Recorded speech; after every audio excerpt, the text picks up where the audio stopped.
Hey guys, tonight we're stepping into the marble halls and shadowed corners of ancient Athens, where the scent of olive oil mingles with incense and the soft plucking of lyres echoes through corridors that have witnessed both ecstasy and agony.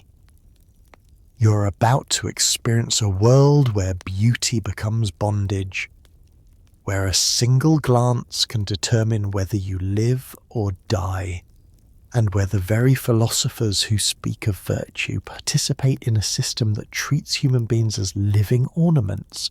The story may solve mysteries you never had an explanation for about why certain aspects of Greek culture remain whispered rather than celebrated.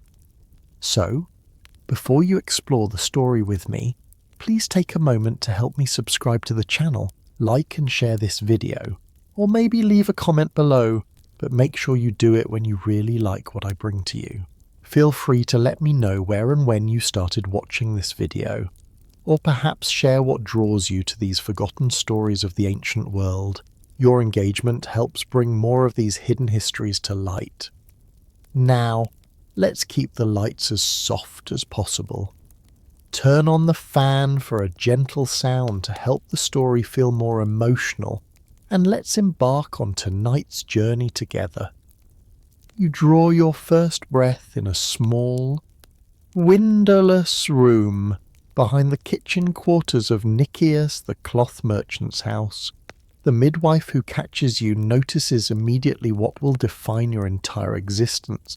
You're beautiful, not in the robust way that might make you a warrior, or the intelligent way that might earn you freedom through scholarship, but in that delicate, almost feminine way that makes grown men pause in doorways and whisper among themselves. Your mother, a Thracian slave captured in some forgotten border skirmish, holds you for perhaps 3 heartbeats before the midwife takes you away. She knows, as all slave women know, that beautiful children belong to the master, not to the women who birth them. The tears that streak her dirt-stained cheeks are silent. Even grief must be contained when you own nothing, not even your own sorrow. Nicias examines you with the same calculating eye he uses to assess bolts of silk from distant Persia.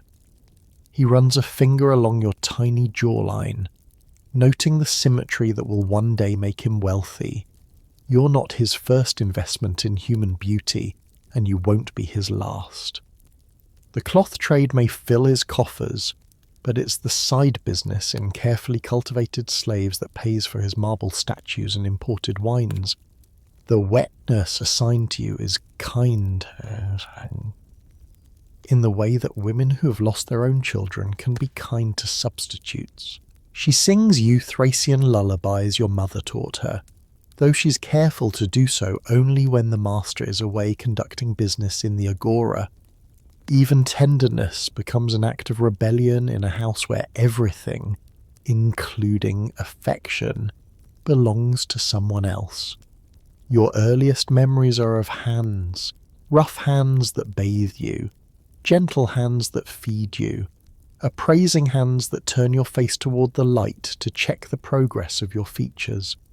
You learn to stand perfectly still while strangers examine you, their conversations flowing over your head in rapid Greek, peppered with speculation about your future value. Historians still argue whether the practice of raising slave children specifically for concubinage was as systematic as later Roman accounts suggest, but the evidence from pottery and private letters leaves little doubt about its existence. You are living proof of an economy that traded in human beauty as casually as it traded in olive oil or pottery. By your 3rd year, it becomes clear that the gods have crafted you for a specific purpose. Your hair grows in dark ringlets that catch the lamplight. Your eyes remain that startling shade of green that speaks of barbarian ancestry, and your limbs develop with an almost unnatural grace. Other slave children your age are already being taught practical skills, how to weave, how to tend fires, how to carry water without spilling. You're taught different lessons. The music master arrives when you turn 4, a thin man with long fingers who smells of wine and myrrh. He brings a small lyre, child-sized, and begins the patient process of teaching your fingers to find the strings. Music, he explains in his wheezing voice, is the language that bypasses the mind and speaks directly to desire. A boy who can pluck the right melody at the right moment can make a powerful man forget his troubles, and a man who forgets his troubles pays generously for the privilege.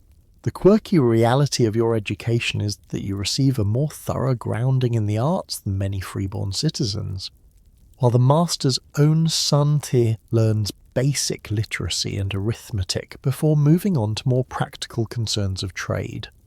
You spend hours each day with teachers who polish every aspect of your developing talents. You learn to recite Homer from memory, not because anyone cares about your appreciation for epic poetry, but because wealthy men enjoy hearing the familiar verses spoken by beautiful lips during intimate gatherings. Your dance instructor, a former temple servant with sacred tattoos covering her arms, teaches you movements that would make the priests of more conservative gods blush. But this is Athens, where Dionysus is honoured alongside Athena, and where the line between the sacred and the sensual shifts like shadows at sunset.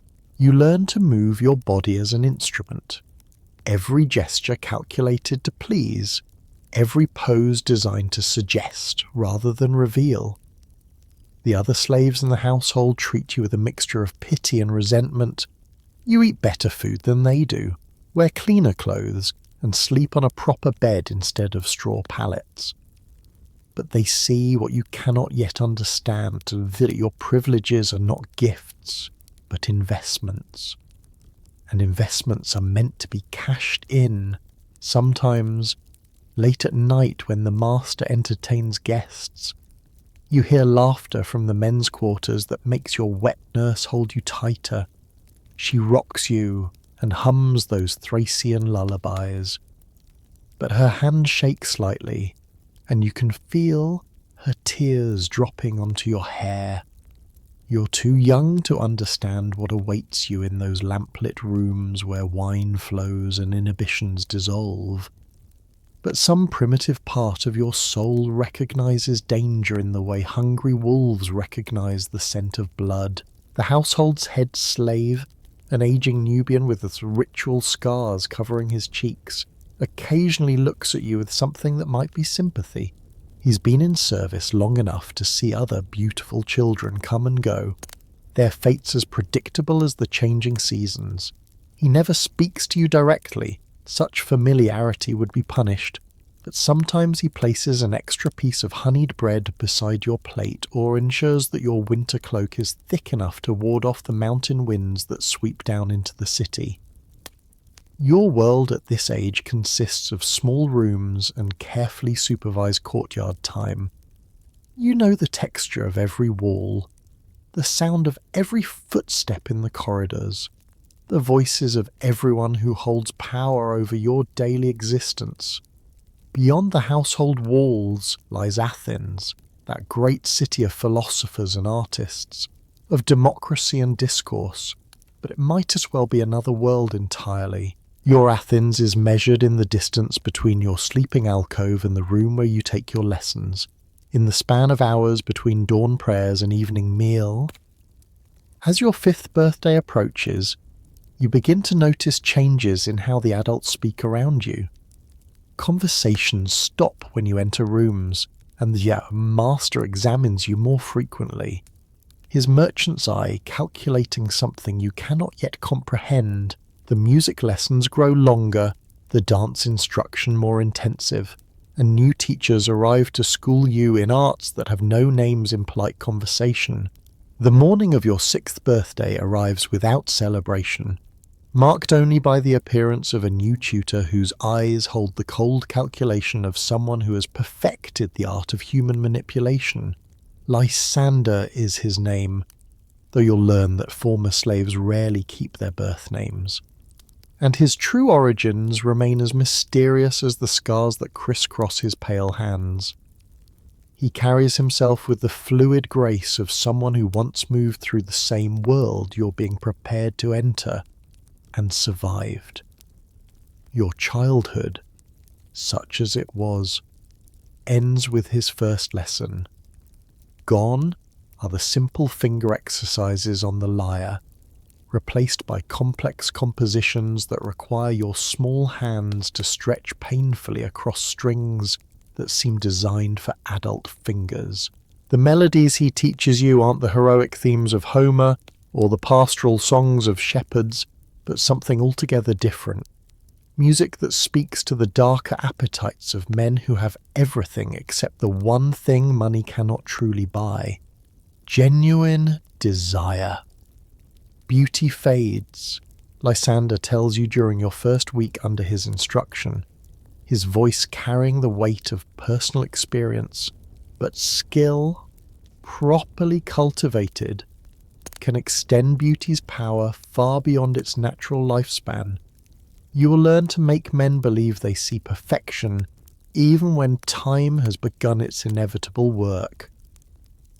His words mean little to your 6-year-old mind, but you store them away with all the other mysterious pronouncements that pepper your education. The dance lessons become more sophisticated, incorporating movements that mimic the sacred rites performed in temples dedicated to gods whose worship involves more than prayers and sacrificial offerings. Your body, still carrying the soft roundness of early childhood, is trained to move with a deliberate sensuality that will seem effortless when you reach the age where such movements carry their intended power. The priestess who instructs you speaks often of the divine nature of physical beauty, how the gods themselves crafted certain mortals as living artwork meant to inspire transcendence in those blessed enough to witness perfection. Historians still argue whether the systematic training of child concubines represented a corruption of earlier religious practices, or simply the logical extension of a culture that saw no meaningful distinction between spiritual and physical beauty. Archaeological evidence from private homes suggests that the line between sacred and secular in such matters was far more blurred than later Christian chroniclers would have us believe. Your lessons in language arts take on a distinctly practical bent as Lysander introduces you to the art of conversation that pleases without challenging, that stimulates without threatening. You learn to ask questions that make men feel clever while carefully avoiding topics that might remind them of their own mortality or the political pressures that define their public lives. The goal, he explains, is to create a space of perfect comfort where powerful individuals can shed their public personas without fear of judgment or consequence. The quirky reality of your education is that you are becoming more cultured than most freeborn Athenian women, who are expected to manage households rather than engage in intellectual discourse. You memorize not only Homer, but also the more obscure poets whose verses contain double meanings and subtle innuendos that reward careful attention. You learn to recite Sappho's fragments with just the right combination of innocence and suggestion, making each word seem like a private confession meant only for your listeners' ears. Your voice training begins in earnest during this period, with exercises designed to develop the husky, intimate tone that will become your signature. You spend hours each morning practicing scales that emphasize the lower registers, creating vocal textures that suggest secrets whispered in darkness. The voice master, a former actor whose own beauty once graced the stages of tragic drama, teaches you to modulate your speech so that even the most mundane conversation carries undertones of intimacy. Physical conditioning becomes part of your daily routine, though not the robust training that might build the muscled frame of an athlete. Instead, you learn exercises that maintain flexibility while developing the subtle muscle control that will allow you to move like liquid silk. Hours are spent in stretching routines that would challenge seasoned acrobats, preparing your body for the physical demands of a profession that requires stamina disguised as effortless grace. The master's wife watches your transformation with barely concealed hostility that grows more pronounced as your training intensifies. She understands, perhaps better than anyone, the threat you represent to the established order of her household. Her own beauty, once considerable enough to secure marriage to a wealthy merchant, has begun to fade under the pressures of childbearing and the relentless Athenian sun. In you, she sees not just a slave but a reminder of her own mortality, a living testament to the temporary nature of the power that beauty provides. Other slaves in the household treat you with increasing distance as your specialized education progresses. They recognize that you're being prepared for a world they'll never enter, trained for purposes that set you apart from their own experiences of servitude. The kitchen slaves who once sneaked you extra portions of honeyed cakes now regard you with the same mixture of fascination and revulsion they might show a beautiful snake, admiring the perfection while remaining constantly aware of the danger. Your sleeping arrangements change during this period. Move from the general slave quarters to a small room adjacent to Lysander's chambers. This proximity allows your education to continue into the evening hours, when lessons take on a more intimate character. You learn the subtle arts of massage, not the therapeutic techniques used by physicians, but the more sensual applications that can reduce powerful men to grateful dependence.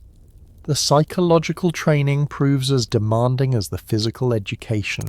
Lysander teaches you to read faces with the skill of a military strategist, identifying the subtle signs that reveal a man's deepest needs and vulnerabilities. You learn to mirror emotions without fully experiencing them, to provide the illusion of perfect empathy while maintaining the emotional distance necessary for survival, in a world where your feelings matter less than your ability to inspire feelings in others. Memory techniques occupy significant portions of your curriculum as you master the art of retaining personal details about dozens of potential clients. Names, preferences, fears, family histories, all must be catalogued and recalled instantly, creating the impression that each man who purchases your services is uniquely important rather than simply another transaction in an ongoing business arrangement. Your wardrobe begins to reflect your changing status within the household hierarchy. The simple tunics of childhood give way to more sophisticated garments that hint at the luxury you'll eventually inhabit, while maintaining an innocence appropriate to your age. Fabrics become finer, colours more subtle, and the overall effect is one of restrained elegance that promises greater revelations to come. The philosophical education you receive during this period would surprise many observers who assume that pleasure slaves receive no intellectual training beyond the basics necessary for entertainment. Lysander introduces you to concepts of Stoicism and Epicureanism not for their own sake, but because wealthy clients often enjoy discussing such matters with companions who can provide thoughtful responses without threatening their own intellectual superiority. As your 7th birthday approaches, you begin to sense changes in the household's rhythm that suggest your training period is nearing its end. Strangers visit more frequently, their conversations with the master conducted in hushed tones that stop abruptly when you appear. The measuring sessions become more frequent, as if someone is tracking your physical development with the precision of a merchant calculating profit margins. The symposium preparations begin when you turn 8, marking your entry into the most complex and dangerous aspect of your education. These aren't the philosophical gatherings that Plato would later idealize in his writings. but the raw, wine-soaked affairs where Athens' elite shed their public masks and indulge in pleasures that daylight democracy would never acknowledge. You're being trained to navigate a world where political alliances are forged through shared debauchery and where a single misstep could result in your quiet disappearance from the household records. Lysander's lessons take on an urgent intensity as he explains the intricate social choreography that governs these gatherings. Every gesture carries meaning.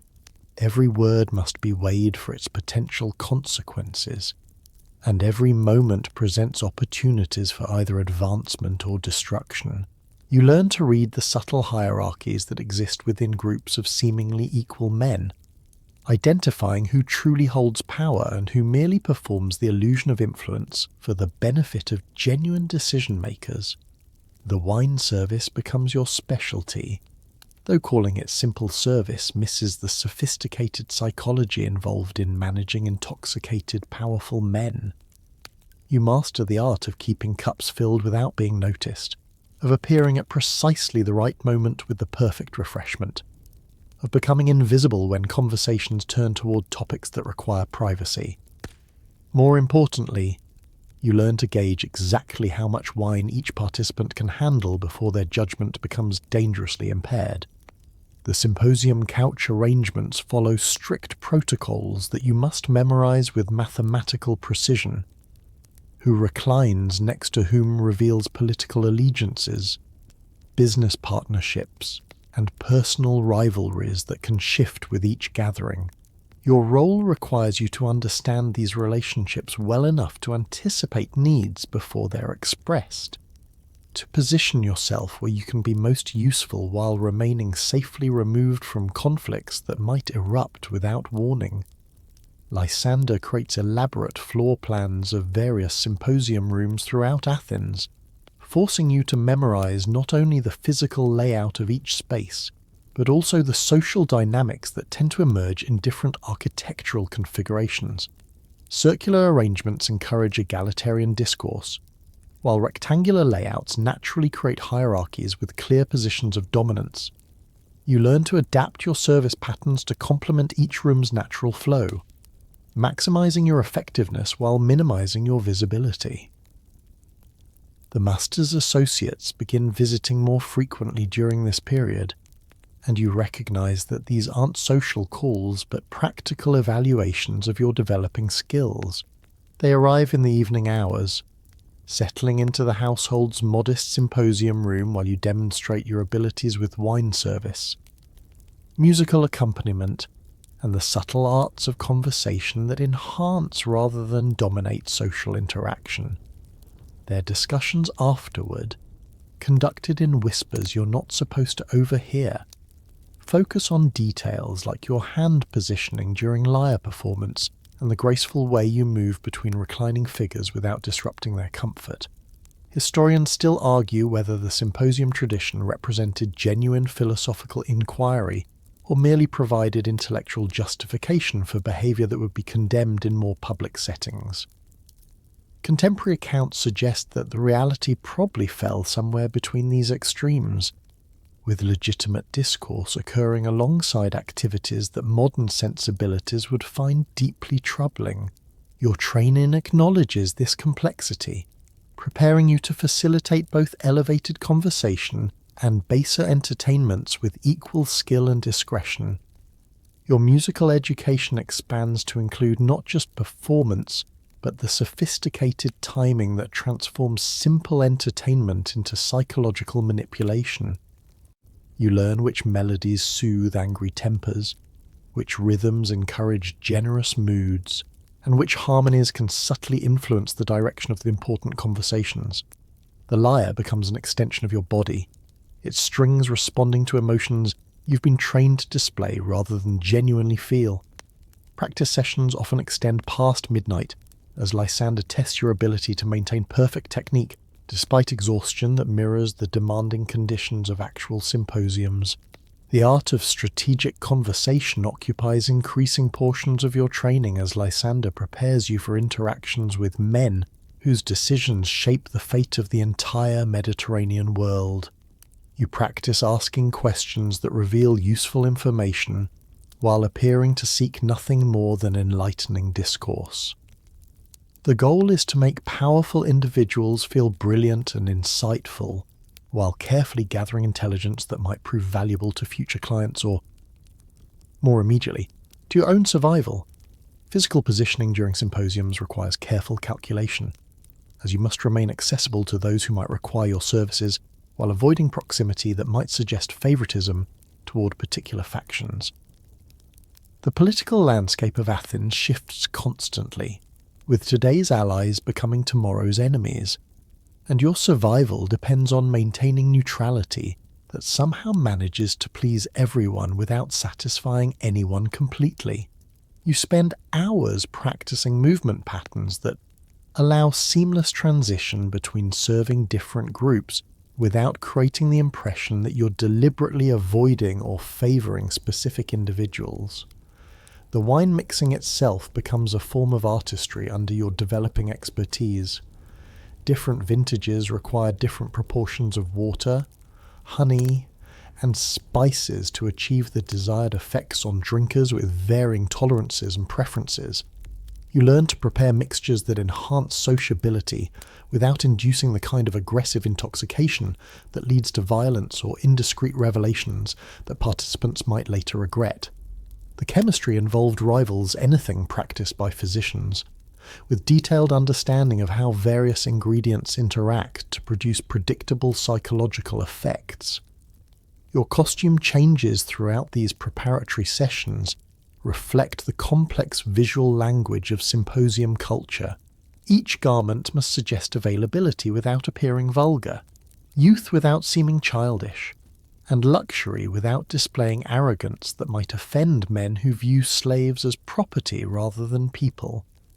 The fabrics chosen for your training outfits hint at the silks and fine linens you'll eventually wear, while maintaining the restraint appropriate to your current status. The quirky reality of symposium culture is that many of its most enthusiastic participants are the same individuals who deliver stirring speeches about virtue and civic responsibility in the daylight hours of public assembly. You're being trained to serve men who genuinely believe in democratic ideals while participating in activities that would horrify the common citizens whose votes they court during election seasons. This cognitive dissonance creates opportunities for manipulation, but also dangers for anyone foolish enough to point out such contradictions. Entertainment planning becomes your responsibility as you learn to coordinate musical performances, poetry recitations, and other diversions that keep gatherings flowing smoothly from introduction through conclusion. The pacing must be perfect. Too much stimulation leads to chaos, while insufficient entertainment results in boredom that can quickly turn dangerous for anyone perceived as responsible for the evening's failure. You practice creating seamless transitions between different types of activities, maintaining energy levels without overwhelming guests who've come to relax rather than be challenged.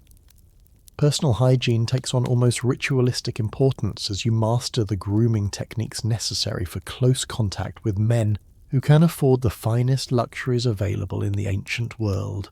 Your skin must be perfectly smooth, your hair arranged in styles that complement your features while remaining practical for the physical demands of service. And your overall appearance must suggest health and vitality that will survive the long hours typical of symposium gatherings. Special oils imported from Egypt become part of your daily routine. Their subtle fragrances designed to enhance natural appeal without overwhelming sensitive noses. The psychology of intoxication becomes a crucial element of your education, as Lysander teaches you to recognize the various stages of drunkenness and adjust your behavior accordingly. Sober clients require different approaches than those who have consumed enough wine to lower their inhibitions, and the transition between these states often occurs gradually enough that inattentive servants miss the critical moments when their techniques must adapt to changing circumstances.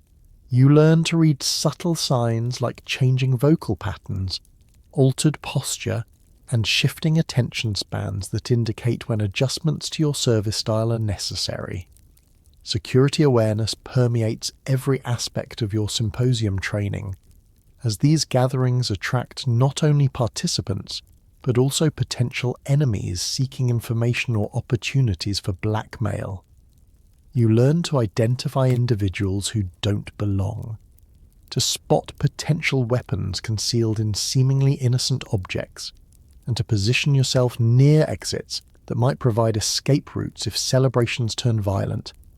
As your 9th birthday approaches, the intensity of your symposium preparation suggests that your debut in this dangerous world is imminent. The morning arrives without ceremony, though you sense its significance in the unusual tension that grips the household servants as they prepare for what everyone understands will be your final day of preparation. Your virginity, carefully preserved through years of training, has become the centerpiece of an auction that will determine not only your immediate fate, but the trajectory of your entire existence. The master has spent considerable resources cultivating your talents, and now the time has come to recover his investment with interest that reflects both your beauty and the sophisticated skills you've acquired.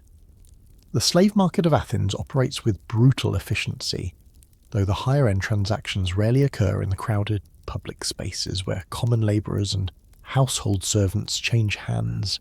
Your sale will take place in the private chambers behind Aristophanes the slave dealer's establishment, where wealthy clients can examine premium merchandise without the prying eyes of democratic citizens who might object to the more explicit aspects of human commerce that their city's prosperity depends upon. Lysander spends your final morning of freedom providing last-minute instruction in the delicate art of displaying yourself to maximum advantage while maintaining the dignity that increases perceived value. You learn to stand with perfect posture that emphasizes your developing grace, to move with calculated fluidity that suggests both innocence and hidden depths, and to respond to questions with answers that reveal intelligence without threatening potential buyers who prefer their property intellectually stimulating but ultimately submissive. The preparation rituals begin before dawn, with bathing that removes every trace of common slave existence from your carefully maintained skin.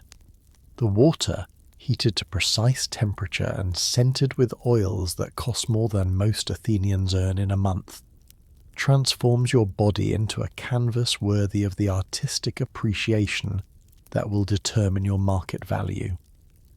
Each finger is individually cleaned and polished, your hair arranged in styles that frame your features while maintaining the appearance of natural effortlessness that wealthy men find particularly appealing. Your auction outfit represents months of careful planning, designed to suggest luxury while maintaining the restraint appropriate to your status as merchandise rather than person. The fabric, imported silk that catches light in ways that emphasize your physical attributes, costs enough to purchase several ordinary slaves, but represents sound business investment given the prices that truly exceptional concubines command in Athens' competitive market.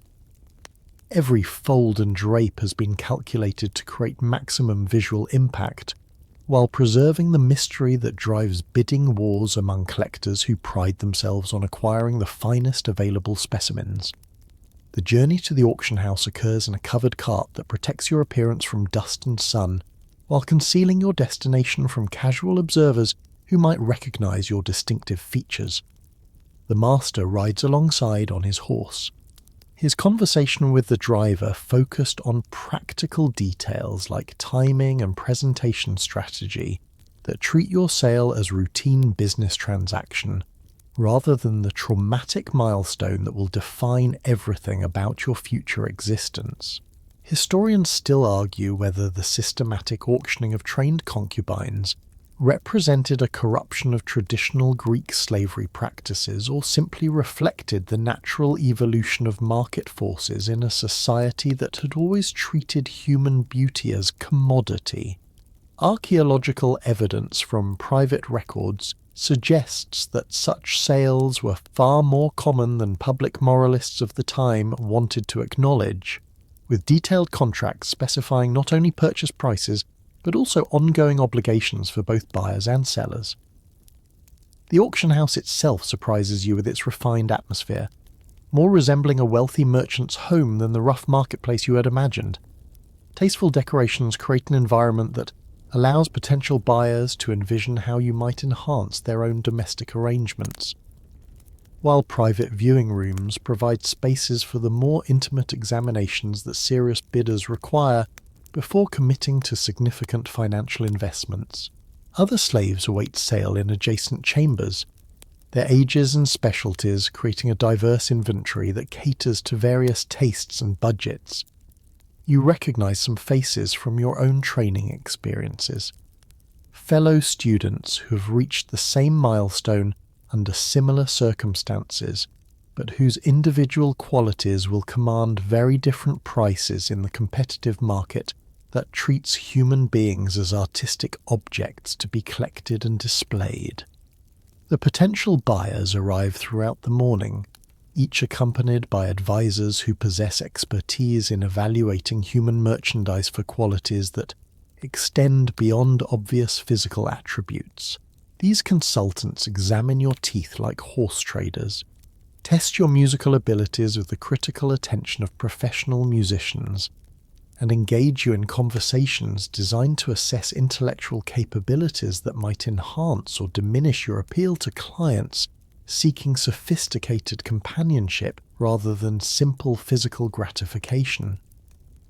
The bidding process itself unfolds with a ritualized formality of religious ceremony, with participants following established protocols that govern everything from seating arrangements to the sequence of offers that gradually escalate toward final purchase price. You stand motionless throughout the proceedings, trained to display yourself advantageously while remaining psychologically detached from negotiations that reduce your entire existence to monetary calculations expressed in drachma amounts that exceed the annual income of ordinary citizens. The quirky reality of your auction is that several bidders are men you recognize from your training sessions, individuals who have observed your development over months or years while considering whether to make offers for your services. Their familiarity with your abilities allows them to bid with confidence that less knowledgeable competitors cannot match, creating advantages that reflect both their patience and their serious intent to acquire you regardless of cost. Your final buyer emerges from the competitive process with the satisfaction of someone who has secured a prize that will enhance his reputation among peers who collect beautiful objects as expressions of their refined taste and substantial wealth. Callias, the pottery magnate, has outbid several other serious contenders, including a politician whose interest might have taken your life in dangerous political directions, and a military commander whose household would have presented different but equally challenging survival problems.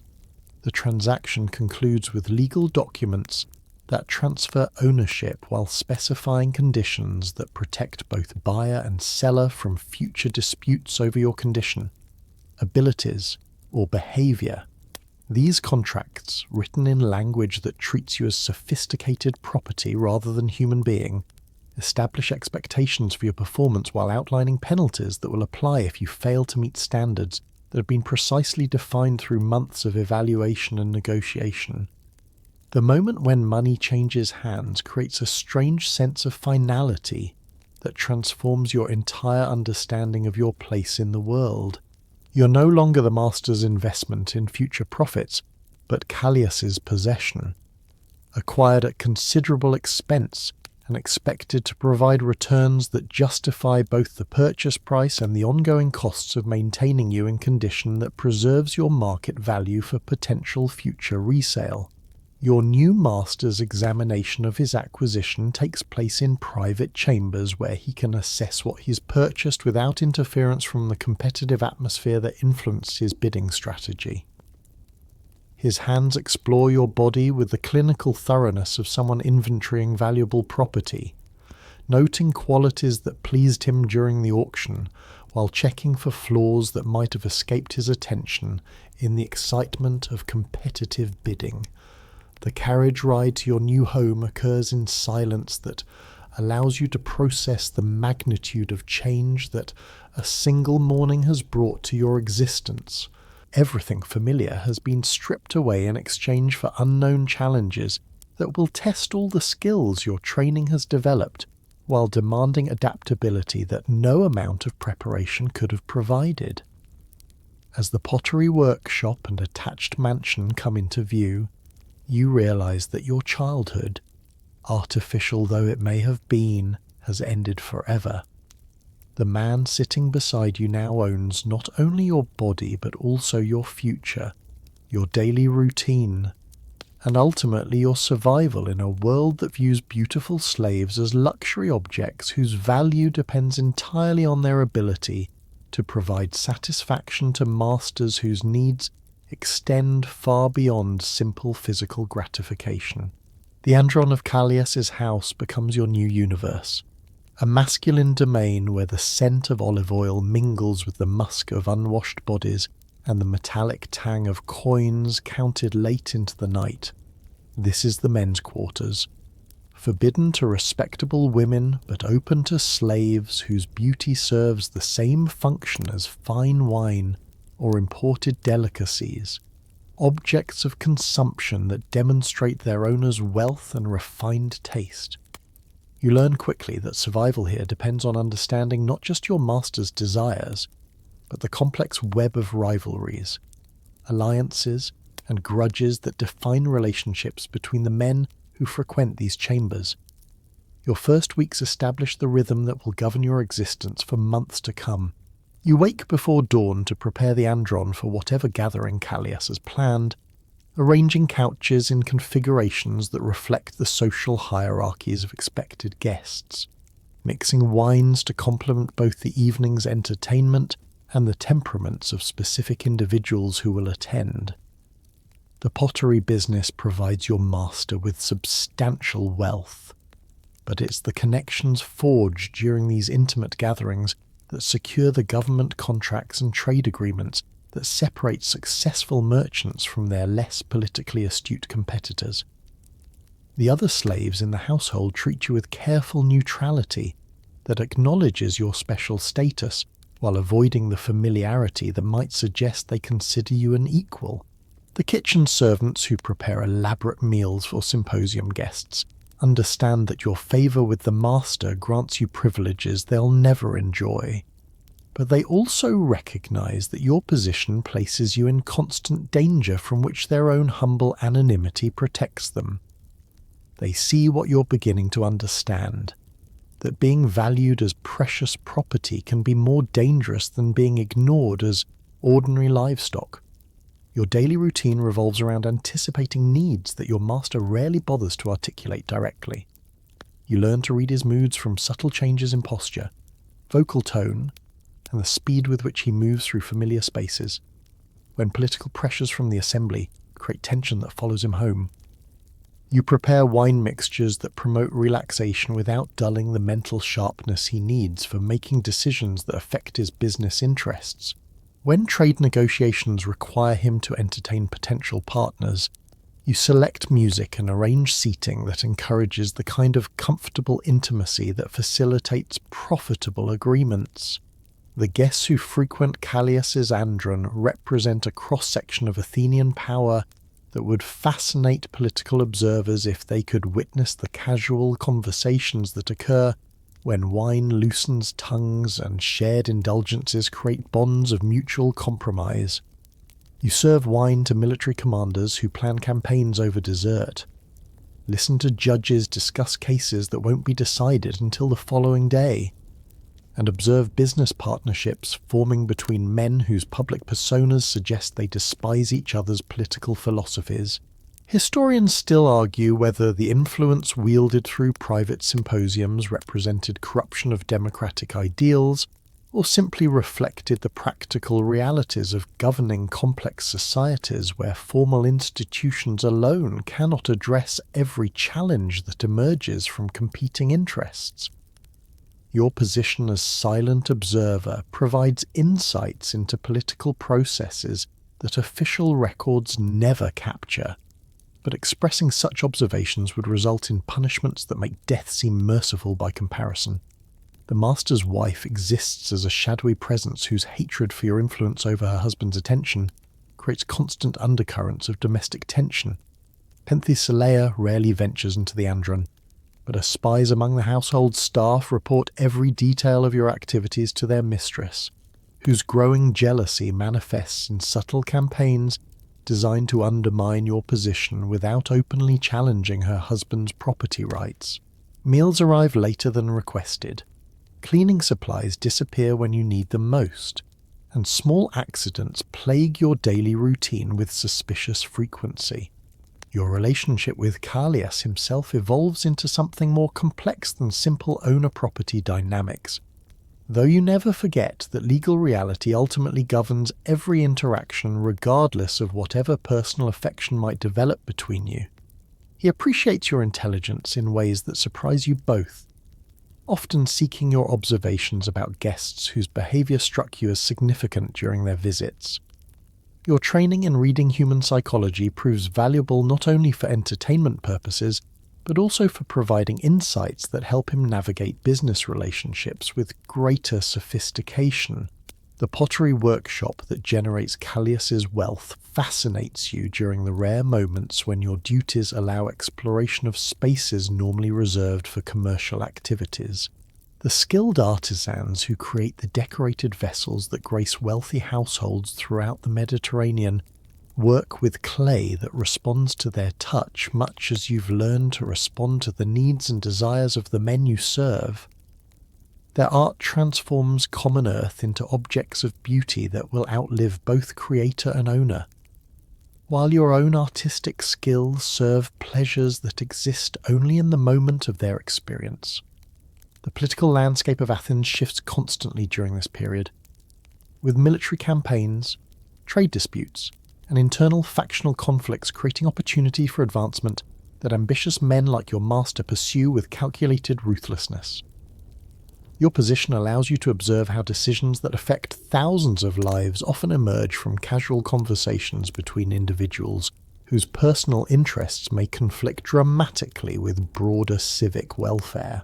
The gap between democratic ideals and practical governance becomes starkly apparent when you witness powerful men making plans that their public speeches will later condemn as foreign or aristocratic influences. The quirky reality of your situation is that your slave status sometimes provides protection from consequences that would destroy freeborn individuals who possess similar knowledge about the private activities of influential citizens.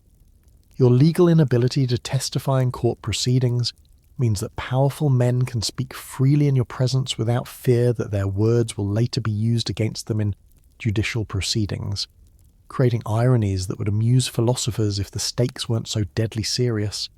Sexual services become part of your routine duties, though the physical intimacy involved carries emotional complexities that your training only partially prepared you to handle. Callias approaches these encounters with the same calculating intelligence he applies to business negotiations, seeking satisfaction that extends beyond mere physical release to encompass the psychological gratifications that come from possessing something beautiful that exists solely for his pleasure.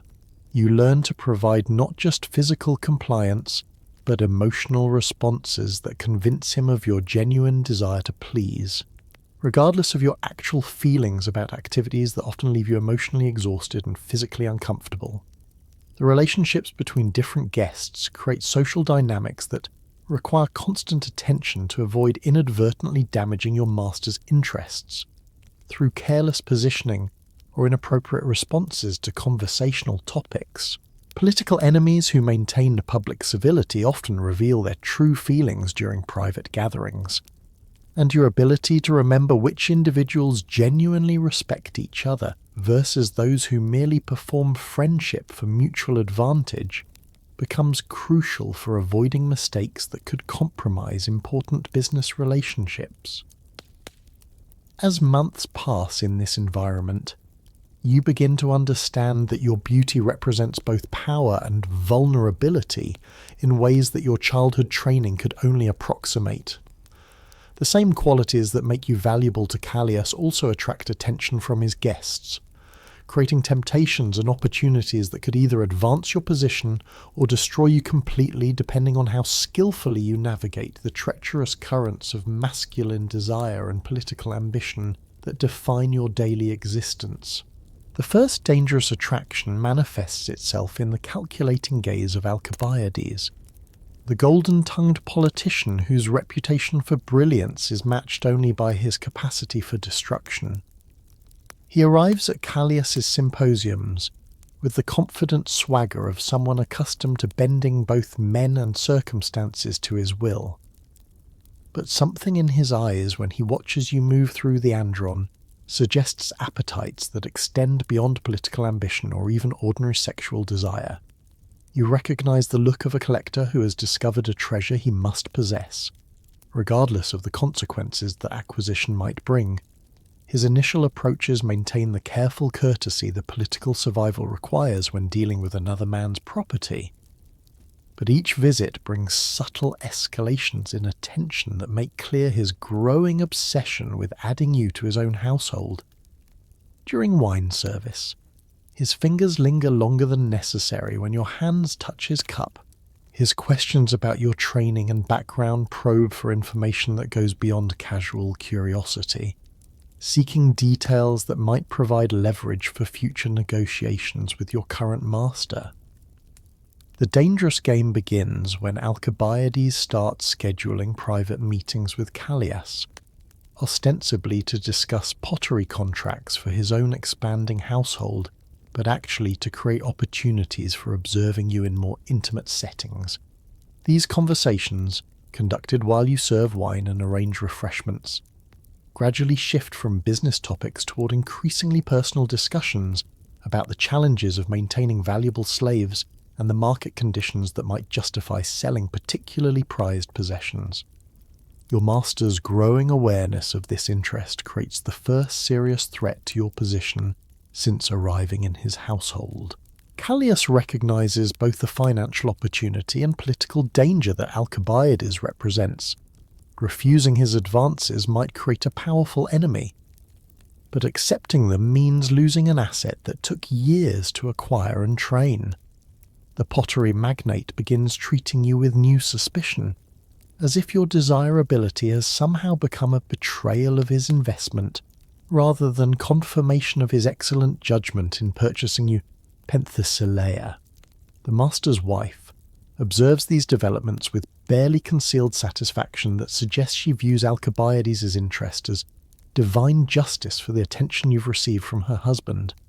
Her domestic sabotage campaigns intensify as she recognizes opportunities to accelerate your departure from the household, arranging small disasters that might convince Callias that selling you represents sound business strategy rather than capitulation to political pressure.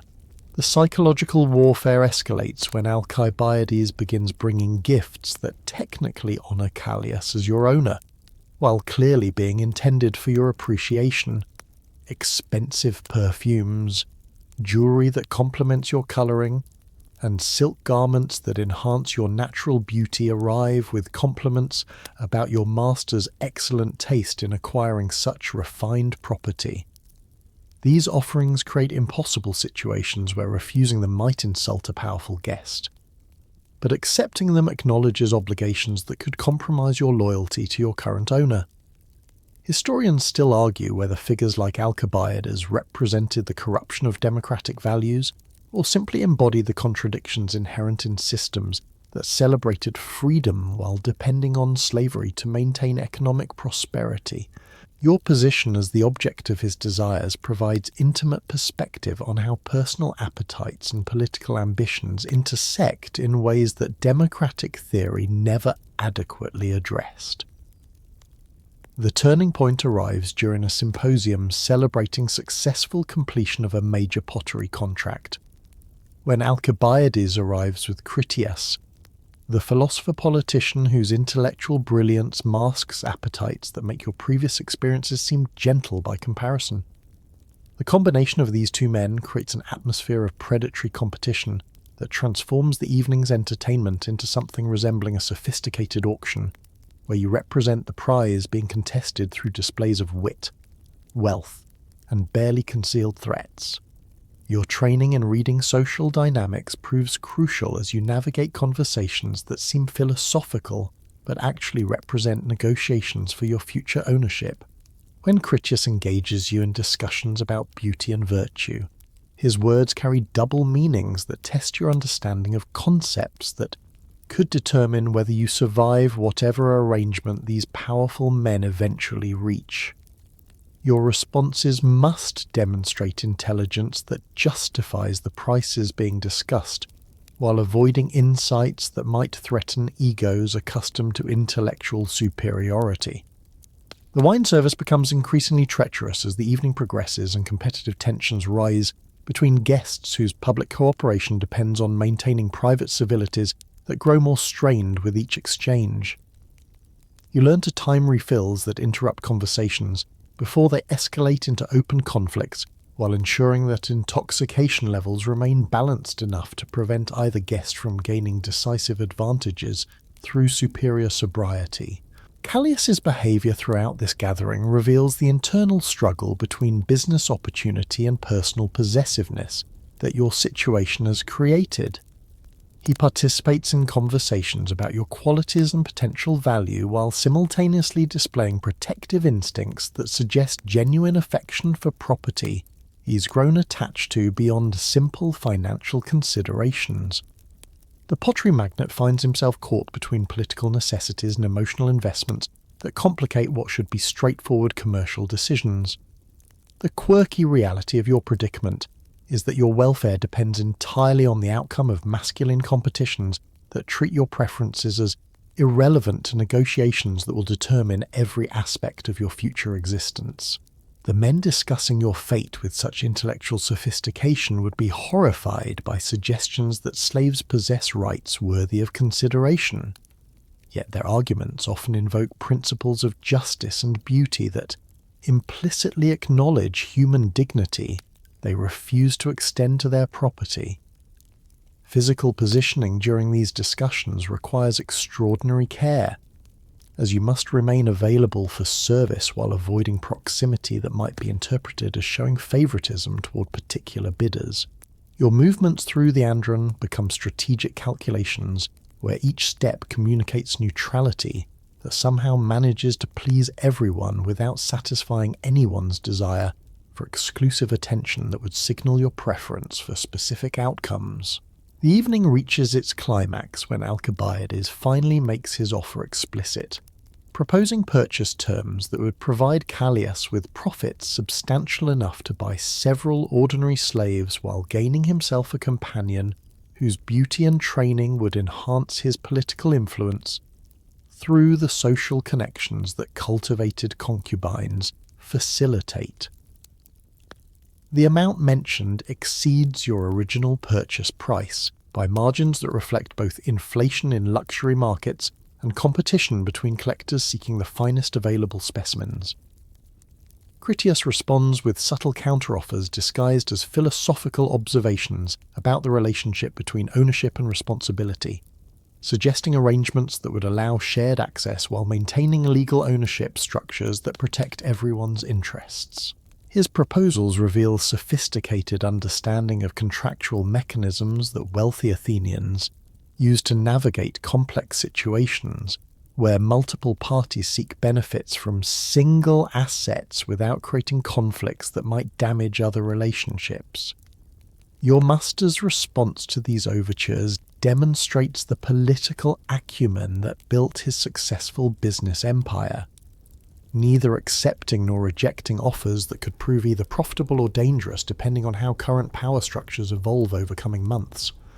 Callias promises consideration while requesting time to evaluate proposals that require careful analysis of both immediate benefits and long-term consequences that hasty decisions might create. As the symposium concludes with the ritual courtesies that mask the predatory calculations driving all participants, you realize that your fate now depends on factors completely beyond your control or influence. The men who will determine your future ownership view you as valuable property worthy of sophisticated negotiations, But your own preferences about living arrangements or personal safety never enter discussions that treat human beings as artistic objects whose only relevant qualities relate to their ability to provide satisfaction to whoever possesses legal title to their services. The morning after this gathering brings new uncertainty as household routines continue normally while everyone awaits decisions that will reshape fundamental relationships within domestic structures that have provided stability despite their inherent inequalities and dangers. The poison arrives disguised as kindness, delivered through a honey cake that Penthesilea personally brings to your quarters with explanations about wanting to apologize for the household tensions that your presence has created. Her smile carries the practiced warmth of someone who has learned to mask murderous intent behind domestic courtesy, and you recognize immediately that accepting this offering would be the last mistake you ever make. The master's wife has grown tired of subtle sabotage and decided that direct action offers the most efficient solution to problems that your continued existence has created for her marriage and social position. Your refusal of the poison treat triggers a escalating campaign of domestic warfare that transforms the household into a battlefield where every interaction carries potential for violence or betrayal. Penthesilea abandons pretense of civility, openly expressing hatred that years of suppressed jealousy have accumulated into homicidal rage. She recruits kitchen slaves whose loyalty she purchases with promises of better treatment, creating networks of informants who report your activities while seeking opportunities to arrange accidents that might appear natural rather than deliberate. The master's wife possesses advantages in this conflict that your beauty and sexual influence cannot overcome. She knows every servant in the household, understands which individuals can be bribed or threatened into cooperation, and commands domestic resources that include access to cleaning supplies that become weapons when mixed with malicious intent. More importantly, she enjoys legal protections as a free-born citizen that would make your death investigation perfunctory at best, especially if evidence suggested you died from natural causes or household accidents. Your survival depends on developing paranoia that borders on madness, testing every food item before consumption, examining each garment for concealed dangers, and avoiding isolation that might provide opportunities for attacks that leave no witnesses to contradict official explanations. Sleep becomes fragmented as you wake repeatedly to check surroundings for intruders or threats that could end your existence, while dreams of safety mock your waking terror. The escalating domestic violence creates impossible dilemmas for Callias, whose business interests require maintaining harmony within a household while protecting valuable property that represents significant financial investment. His wife's campaign against you threatens to damage his reputation among associates who expect successful merchants to control their domestic arrangements without creating scandals that might reflect poorly on their judgment or authority. Lysander, your former tutor who occasionally visits to assess your continuing development, recognizes immediately that your situation has become untenable and begins suggesting strategies for survival that acknowledge the deadly realities you face. His advice focuses on creating alliances with household members who might protect you from Penthesilea's schemes, while identifying escape routes that could provide temporary safety if domestic conflicts escalate beyond your ability to manage through defensive measures alone. The poisoning attempts continue with increasing sophistication, as Penthesilea learns from each failure to develop more effective methods for achieving your destruction without creating evidence that might implicate her in deliberate murder. Contaminated wine, toxic perfumes, and garments treated with substances that cause painful rashes represent escalating experiments in assassination that test both your vigilance and your ability to identify threats before they prove fatal. Historians still argue whether domestic violence between wives and concubines represented aberrations in otherwise stable Greek households, or reflected structural tensions inherent in polygamous arrangements that created competition for limited masculine attention and resources. Archaeological evidence from private letters suggests that such conflicts occurred frequently enough to generate legal precedents governing liability when valuable slaves died under suspicious circumstances during domestic disputes. The master's responses to his wife's behaviour reveal conflicts between his emotional attachment to familiar domestic arrangements and practical recognition that losing you would represent both financial disaster and social embarrassment among peers who measure success partly through their ability to acquire and maintain beautiful property. Callias begins spending longer hours at his pottery workshop, avoiding confrontations that would force him to choose between competing loyalties that both carry significant personal and political costs. Your daily routines become exercises in strategic survival as you navigate household spaces while maintaining constant awareness of potential dangers from enemies who possess intimate knowledge of your habits and vulnerabilities. Simple activities like bathing or eating require elaborate precautions that transform basic human needs into complex security challenges where single moments of inattention could prove fatal. The other slaves watch these developments with mixture of fascination and terror that reflects their understanding that your fate could easily become their own if they somehow attracted similar attention from masters or mistresses whose displeasure might manifest in equally violent ways. Their neutrality represents self-preservation rather than callousness, as involvement in conflicts between powerful household members offers only opportunities for punishment without realistic possibilities for reward. The quirky reality of your predicament is that the same legal system that reduces you to property also provides certain protections against destruction of valuable assets, creating ironies where your monetary worth offers more security than any human rights that democratic Athens supposedly champions. Penthesilea must conduct her campaign carefully enough to avoid financial liability that would force her husband to seek compensation for property damage from her own family's resources. Physical evidence of poisoning attempts begins accumulating despite your caution, with symptoms that include persistent digestive problems, skin irritations, and neurological effects that suggest exposure to toxins commonly available in household cleaning supplies and cosmetic preparations. These health problems create additional vulnerabilities as weakness makes you less able to defend yourself while providing Penthesilea with cover stories about natural illness that might explain your eventual death. The psychological warfare proves as damaging as physical attacks, with constant threat assessments creating mental exhaustion that impairs your ability to perform duties that justify your continued existence in the household. Sleep deprivation, chronic anxiety, and social isolation combine to produce stress-related symptoms that mirror those caused by actual poisoning, creating confusion about which health problems result from deliberate attacks versus natural responses to living under constant threat.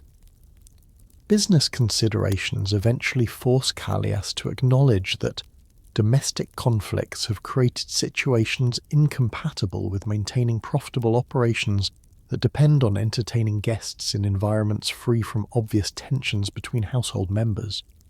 His symposiums become strained affairs where potential clients sense underlying hostilities that interfere with the comfortable atmosphere necessary for conducting successful negotiations.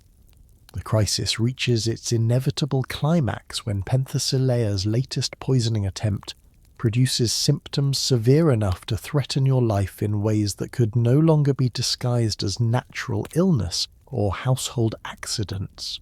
The master's wife has grown desperate enough to risk discovery rather than continue tolerating your presence in her home, calculating that swift action offers better chances for success than prolonged campaigns that have failed to achieve desired results. Your collapse during a symposium attended by several influential guests creates the public incident that Penthesilea hoped to avoid. with witnesses whose testimony could complicate explanations about accidental poisoning or natural illness.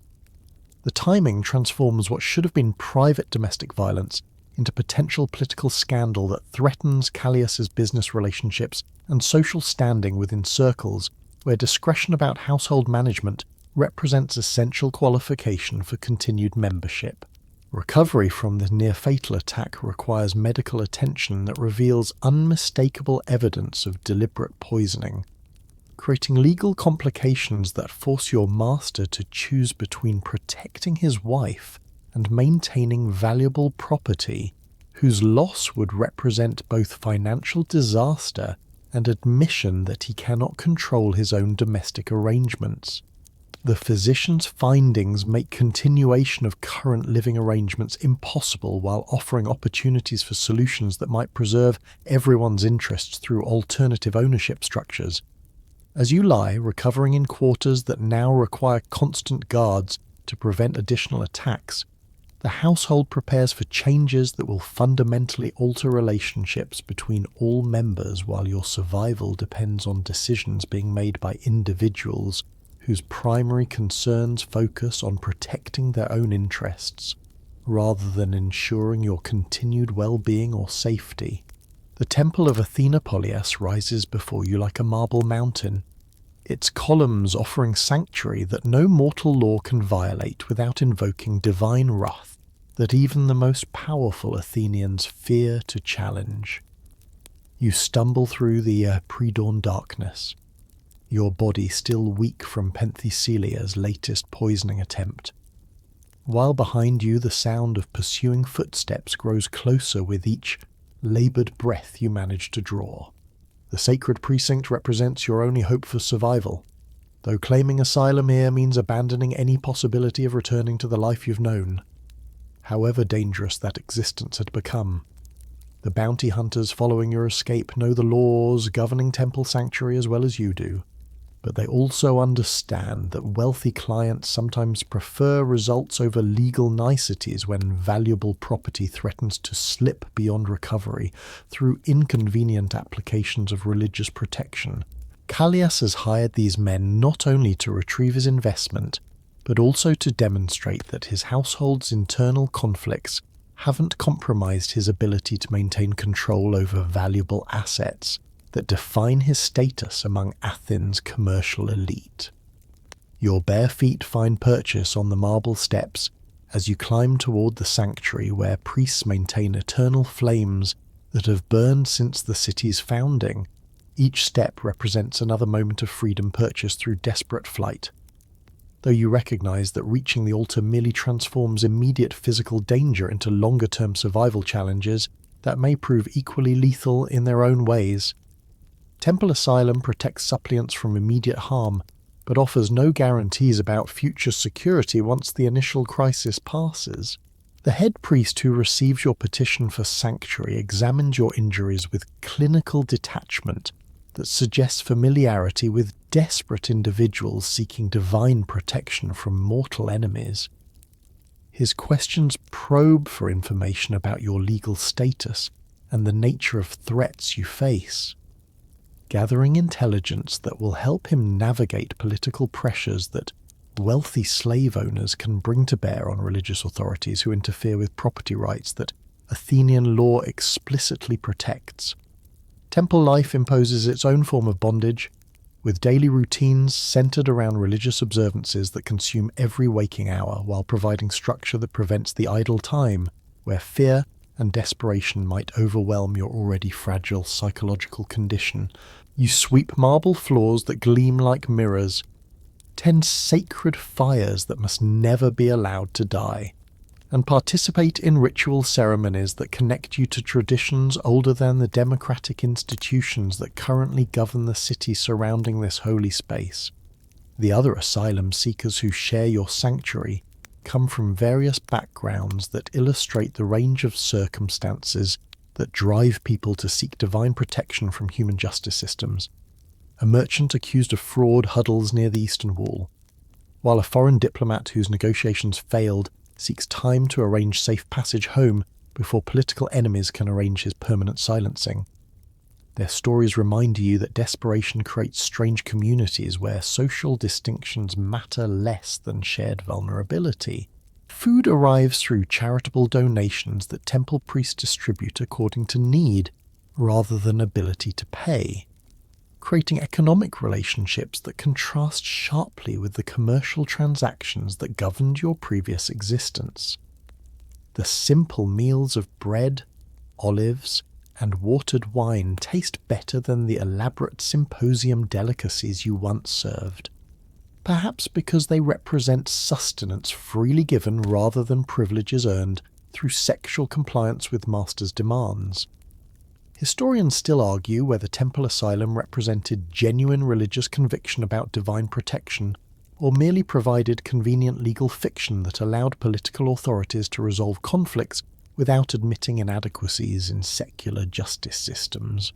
Archaeological evidence suggests that successful asylum cases often involved political negotiations between religious and civil authorities, rather than purely spiritual interventions that superstitious accounts sometimes describe.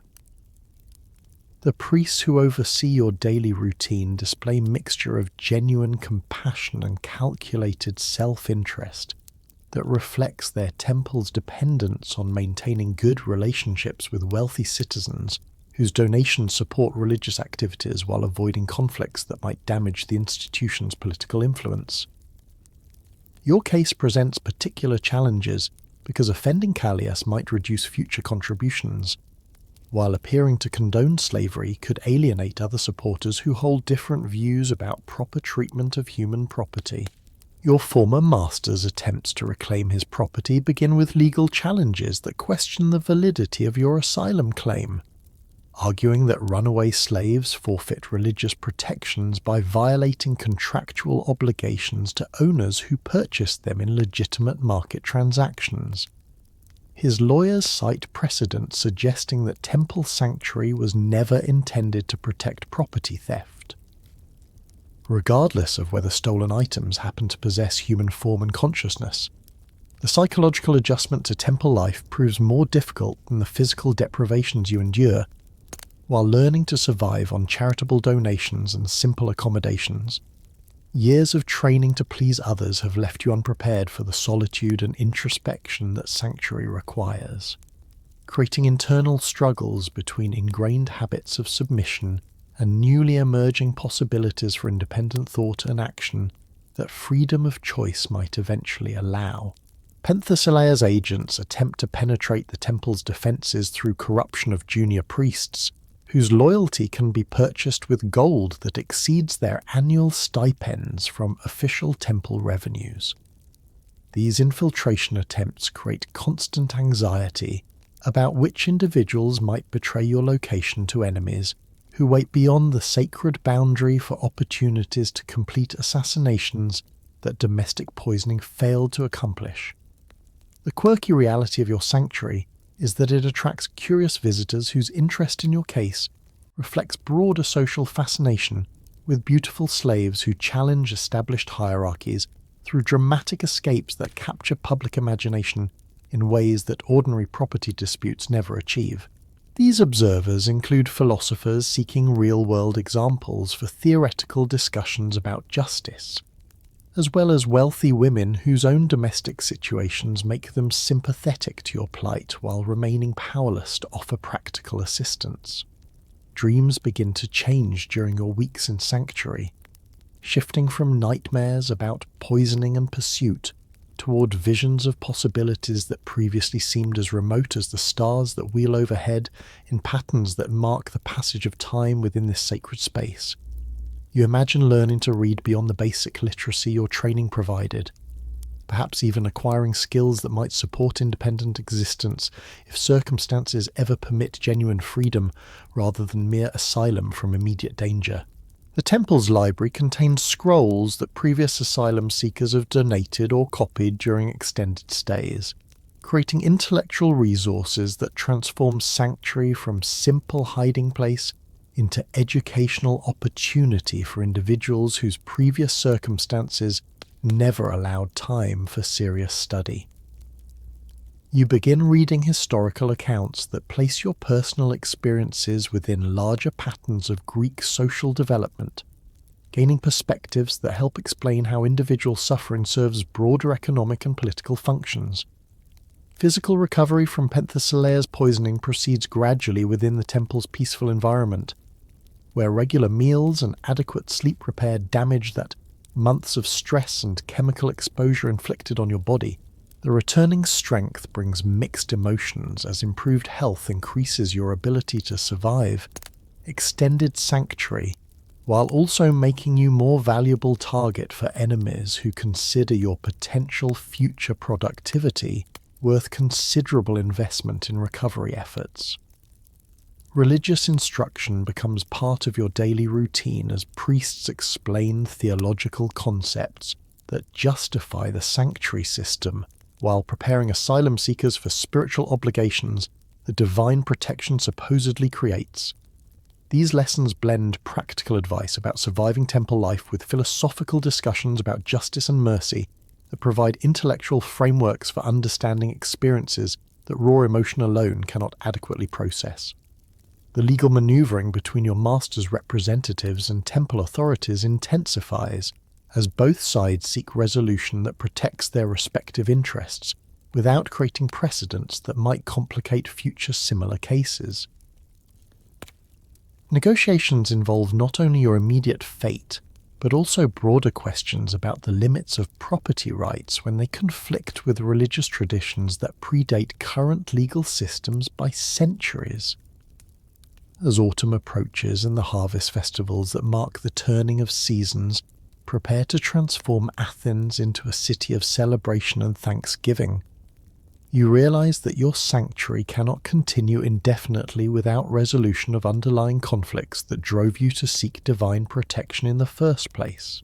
The philosopher arrives at dawn like some ancient oracle, his grey beard still damp with morning dew, and his simple chiton marking him as one of those rare Athenians who values wisdom over wealth.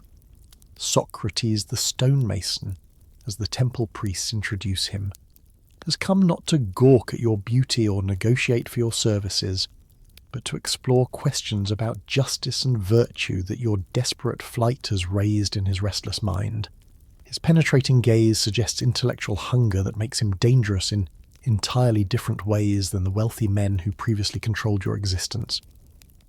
His first questions disturb the careful mental defenses you've constructed during weeks of sanctuary, probing assumptions about slavery, beauty, and human worth that your survival has always required you to leave unexamined. When he asks whether you believe the gods intended some mortals to serve others, or whether such arrangements merely reflect human power exercised without divine approval, you realize that honest answers might shatter foundations upon which your entire understanding of existence depends. The conversations that develop during his daily visits to the temple create an intellectual companionship you never imagined possible with someone whose interest in your mind exceeds his attention to your physical attributes. Socrates treats you as a thinking being capable of insights that might illuminate philosophical problems he spent decades contemplating, an approach so foreign to your previous experience that initial responses emerge halting and uncertain, like speech from someone learning a new language. Your education under his informal guidance expands beyond the practical skills that previous training emphasized toward broader questions about virtue, justice, and the examined life that he claims represents humanity's highest calling. These discussions occur during long walks through the temple's colonnaded spaces, where marble echoes carry your voices while sacred silence provides backdrop for conversations that challenge every assumption your former existence required you to accept without question. The Stoic principles, he explains, offer frameworks for understanding suffering that transform your experiences from simple victimization into opportunities for developing wisdom and inner strength that external circumstances cannot destroy. His teachings about the difference between what lies within human control versus what must be accepted as fate provide practical guidance for managing emotions that sanctuary's enforced helplessness might otherwise make overwhelming. Historians still argue whether figures like Socrates represented genuine philosophical innovation or simply articulated ideas that emerged naturally from Greek cultural developments during periods when traditional values faced challenges from democratic institutions and expanding international contact. Your conversations with him suggest that philosophical inquiry often begins with personal crises that force individuals to examine beliefs they previously accepted without critical analysis.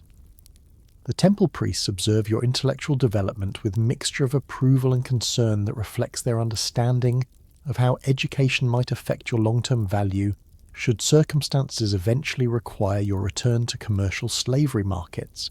Sir, knowledge that makes slaves more interesting to sophisticated masters increases their market price. But education that encourages independent thinking might also create management problems that reduce overall profitability of human investments. Your daily routines adjust to accommodate extended discussions that range across topics from ethics and politics to mathematics and natural philosophy that demonstrate the breadth of Socrates' intellectual interests. These conversations provide mental stimulation that contrasts sharply with the narrow focus on pleasing others that defined your previous education, creating cognitive expansion that feels simultaneously liberating and terrifying in its implications for your future. The philosopher's questions about beauty reveal assumptions embedded in Greek culture that treat physical perfection as reflection of divine favor, while simultaneously creating social hierarchies that exploit beautiful individuals for purposes that may conflict with their personal welfare. His analysis helps you understand how the same qualities that made you valuable as property also positioned you as victim of systems that benefit from human commodification. Reading lessons progress beyond basic literacy toward engagement with texts that explore fundamental questions about human nature, political organization, and ethical behavior that provide intellectual tools for analyzing your own experiences within broader historical and cultural contexts. The scrolls he brings contain works by earlier philosophers whose ideas about slavery, democracy, and justice offer perspectives that mainstream Athenian education typically avoids addressing directly. The quirky reality of your philosophical education is that it occurs in one of the few spaces where such discussions can take place without immediate political consequences, since temple sanctuary protects both teacher and student from authorities who might object to conversations that question established social arrangements. This intellectual freedom exists precisely because your legal status as runaway property removes you from normal social participation that would make dangerous ideas practically threatening. Physical training continues under Socrates' guidance. Though his approach emphasizes mental discipline over the sensual techniques that previous teachers developed for commercial purposes, exercises in breath control, posture, and movement serve philosophical goals of achieving harmony between mind and body, rather than maximizing sexual appeal that might benefit future owners who purchase your services. Memory techniques receive particular attention as the philosopher explains how mental discipline allows individuals to maintain inner freedom even under circumstances where external liberty remains impossible. The ability to preserve important ideas, beautiful poetry, and meaningful relationships within consciousness creates portable sanctuaries that no master can confiscate regardless of how completely they might control physical circumstances. Your emotional responses to extended sanctuary begin shifting from desperate gratitude for temporary safety towards more complex feelings that include genuine intellectual excitement about ideas that expand your understanding of possibilities for human existence. These changes create internal conflicts between practical recognition that sanctuary cannot continue indefinitely and growing attachment to freedoms that philosophical inquiry has revealed. The philosopher's own legal status as freeborn citizen provides protection that allows him to visit asylum seekers without risking accusations of property theft or corruption of valuable merchandise that might result if slaves or foreigners attempted similar relationships. His social position creates space for intellectual exploration that demonstrates how legal frameworks shape possibilities for human connection and mutual understanding. Discussions about courage reveal distinctions between physical bravery that warriors display in battle and moral courage that involves maintaining ethical principles despite personal costs that such consistency might require. Your flight to sanctuary represents one form of courage, while intellectual honesty about uncomfortable truths regarding slavery and democracy requires different but equally challenging forms of bravery. The seasonal changes that mark passage of time during your extended sanctuary become opportunities for observing natural cycles that philosophical traditions use as metaphors for human development and social transformation. These observations provide concrete examples for abstract principles that might otherwise remain purely theoretical concepts without practical application to lived experience. As weeks extend into months, your relationship with Socrates evolves beyond simple teacher-student dynamics toward genuine friendship that transcends social boundaries separating philosopher from asylum seeker. This connection demonstrates possibilities for human relationships based on mutual respect and intellectual compatibility rather than legal status or economic utility that typically determine social interactions in Athenian society. The knowledge you acquire during this period creates both opportunities and dangers for your eventual future. Should circumstances ever require departure from sanctuary toward unknown destinations where philosophical training might either enhance your value or mark you as potentially dangerous property whose education exceeded appropriate boundaries for maintaining stable master-slave relationships, your understanding of your own situation expands from personal tragedy toward broader comprehension of systematic injustices that affect not only individual slaves, but entire categories of human beings whose legal status reduces them to property despite their obvious possession of consciousness, emotion, and intellectual capacity the democratic ideals supposedly recognize as foundations of human dignity. The war horns echo across the Athenian plain like the dying screams of gods, their bronze voices carrying news that will transform your sanctuary from refuge into recruitment station as the city mobilizes every available resource to meet Sparta's advancing armies. The temple priests receive official orders that supersede religious protections, demanding that all able-bodied individuals, including asylum seekers, report for military service that democracy's survival apparently requires regardless of previous legal status or personal circumstances that drove people to seek divine protection. Your philosophical discussions with Socrates end abruptly as practical necessities override intellectual pursuits that seemed so important during peaceful months of sanctuary. The elderly thinker embraces you with paternal affection that acknowledges how unlikely it is that either of you will survive the coming conflict. His weathered hands trembling slightly as he offers final advice about maintaining inner freedom even when external circumstances become more constraining than any slavery you've previously experienced. The military conscription process treats asylum seekers as expendable resources whose deaths in battle would resolve inconvenient legal complications while providing bodies needed to fill ranks depleted by earlier campaigns against Spartan forces.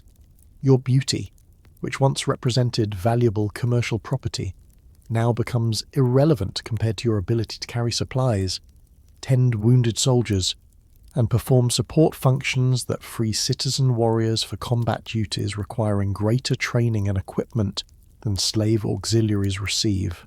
The training camp outside Athens resembles a nightmare version of the symposium gatherings you once served, with similar hierarchies and competitions for favour.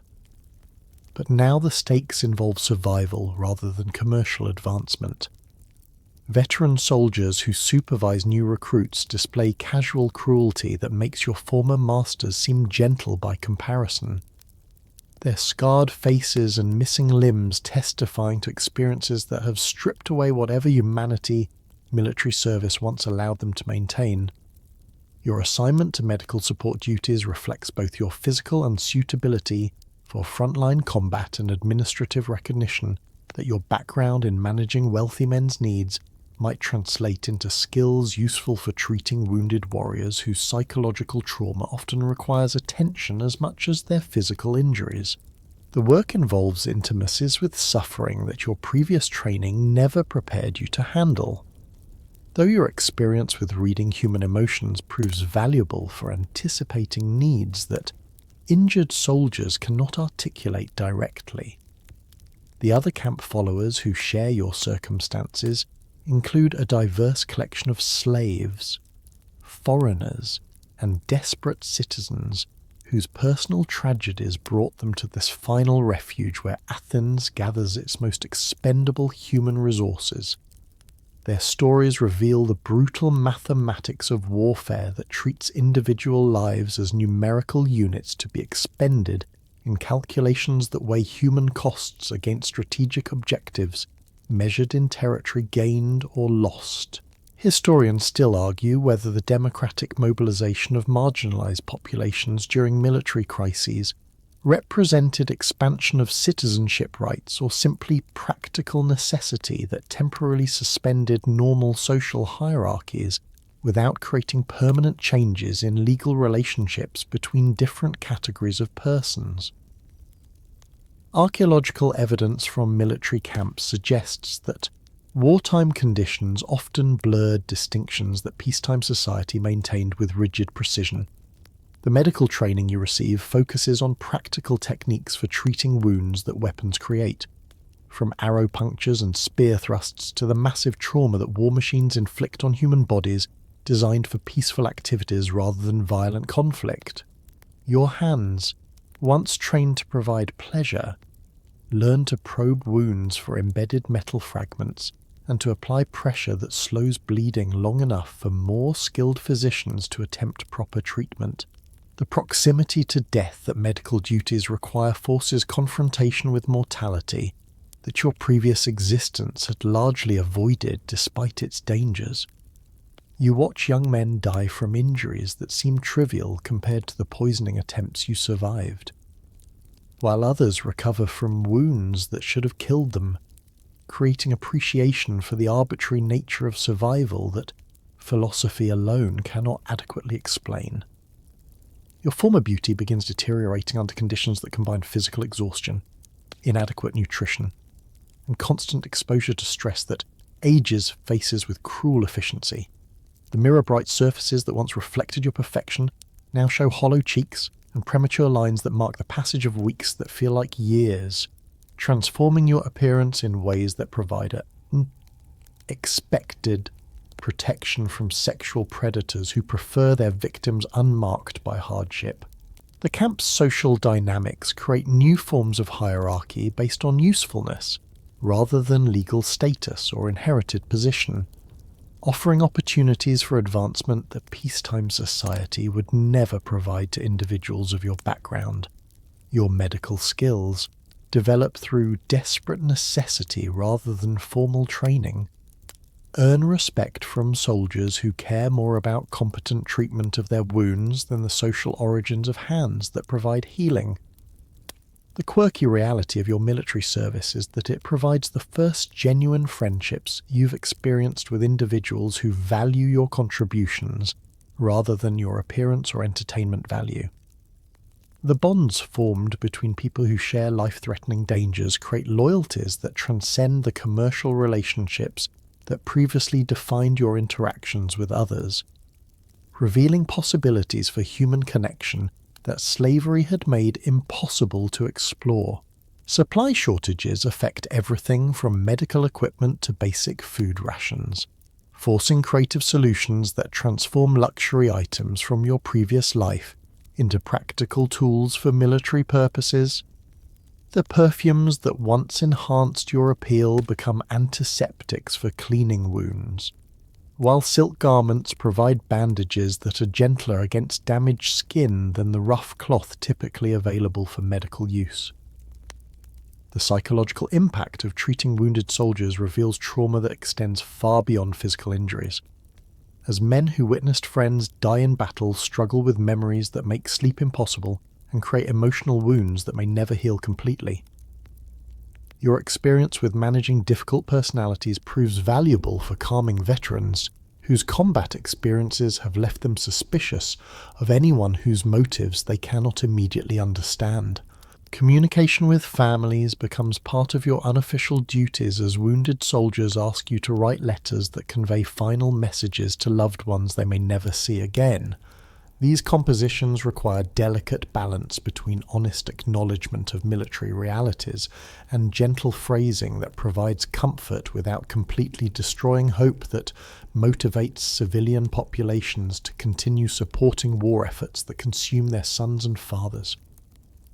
The seasonal campaign preparations reveal military strategies that treat human lives as expendable resources in calculations that prioritize territorial objectives over individual welfare concerns that peacetime ethics might emphasize. Your position as medical support provides perspective on costs that official reports never quantify accurately, since dead soldiers cannot describe experiences that killed them, while wounded survivors often prefer forgetting trauma rather than providing detailed accounts. Religious observances continue within military context. Though prayers focus more on survival and victory than the philosophical questions that occupied your sanctuary discussions with Socrates, the gods invoked by soldiers facing battle seem different from the deities who protect asylum seekers, displaying martial characteristics that reflect immediate practical needs rather than abstract principles of justice that peacetime worship typically emphasizes.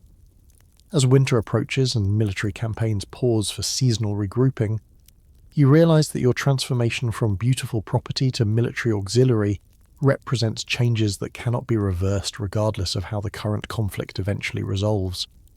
The person who sought sanctuary in Athena's temple no longer exists, replaced by someone whose identity depends more on practical skills and survival instincts than the artificial perfection that defined your previous existence. The approaching resumption of active warfare creates anticipation mixed with dread, as everyone in the camp understands that spring will bring renewed violence that will test whether the training and preparation of winter months has created soldiers capable of surviving encounters with Spartan forces whose reputation for military excellence represents the standard by which all other Greek armies measure their own effectiveness and readiness.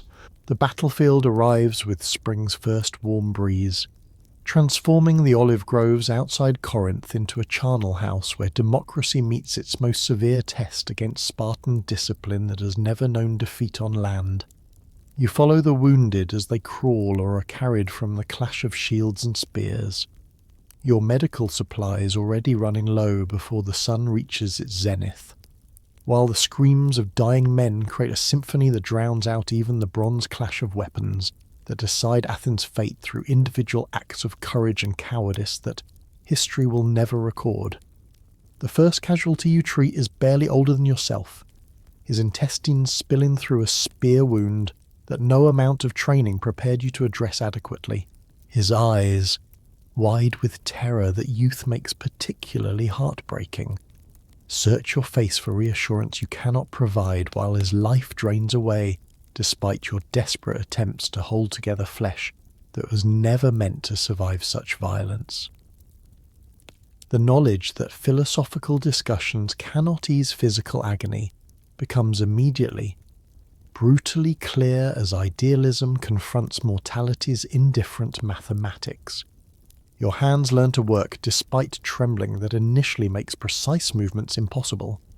Muscle memory developing through repetition that transforms horror into routine as survival demands adaptation to circumstances that would have destroyed your sanity during the protected existence of previous years. The wounded arrive in waves that correspond to the battle's shifting momentum, their injuries creating educational opportunities in human anatomy that reveal how fragile the bodies are that house souls philosophers claim are immortal. The senior physician who supervises your work displays professional detachment that borders on cruelty. His decisions about which soldiers receive limited medical resources based on calculations that weigh chances of survival against potential contributions to continued military effectiveness. You learn to make similar judgments that reduce human beings to categories of salvageable, hopeless, or uncertain, classifications that determine who lives or dies based on practical considerations rather than the individual worth that democratic ideals supposedly recognize. Blood becomes so commonplace that you cease noticing its presence on your hands and clothing, the metallic scent that once would have triggered revulsion now serving as atmospheric background for work that requires complete attention to technical details that can mean the difference between life and death, for soldiers whose names you rarely learn before they either recover or expire under your inexpert care. Historians still argue whether the brutality of Greek warfare represented cultural barbarism or simply reflected technological limitations that made efficient killing difficult without close combat, that inevitably produced horrific casualties among participants whose armour and weapons provided inadequate protection against determined enemies willing to accept similar losses to achieve victory. Your medical experience suggests that both explanations contain elements of truth that combine to create suffering beyond anything peacetime imagination could anticipate. The Spartan wounded who occasionally fall into Athenian hands reveal training that extends to enduring pain with stoicism that makes even seasoned Athenian veterans appear soft by comparison. Their discipline under medical treatment demonstrates philosophical principles applied to physical suffering in ways that your conversations with Socrates had explored theoretically, but which battlefield conditions make immediately practical and urgently necessary for anyone hoping to survive. Your former beauty proves advantageous in unexpected ways as wounded soldiers respond more positively to treatment provided by someone whose appearance suggests gentleness and care rather than the rough efficiency that military physicians typically display. The psychological comfort that physical attractiveness provides becomes a medical tool that enhances healing through mechanisms that rational medicine cannot fully explain, but which practical experience validates repeatedly. The camp followers who share your duties include women whose own stories reveal the various paths that lead to military service as final refuge for individuals whose civilian lives became impossible through personal disasters, legal troubles, or economic circumstances that left them no alternatives except starvation or military auxiliary work that offers minimal compensation but reliable meals and protection from worse fates.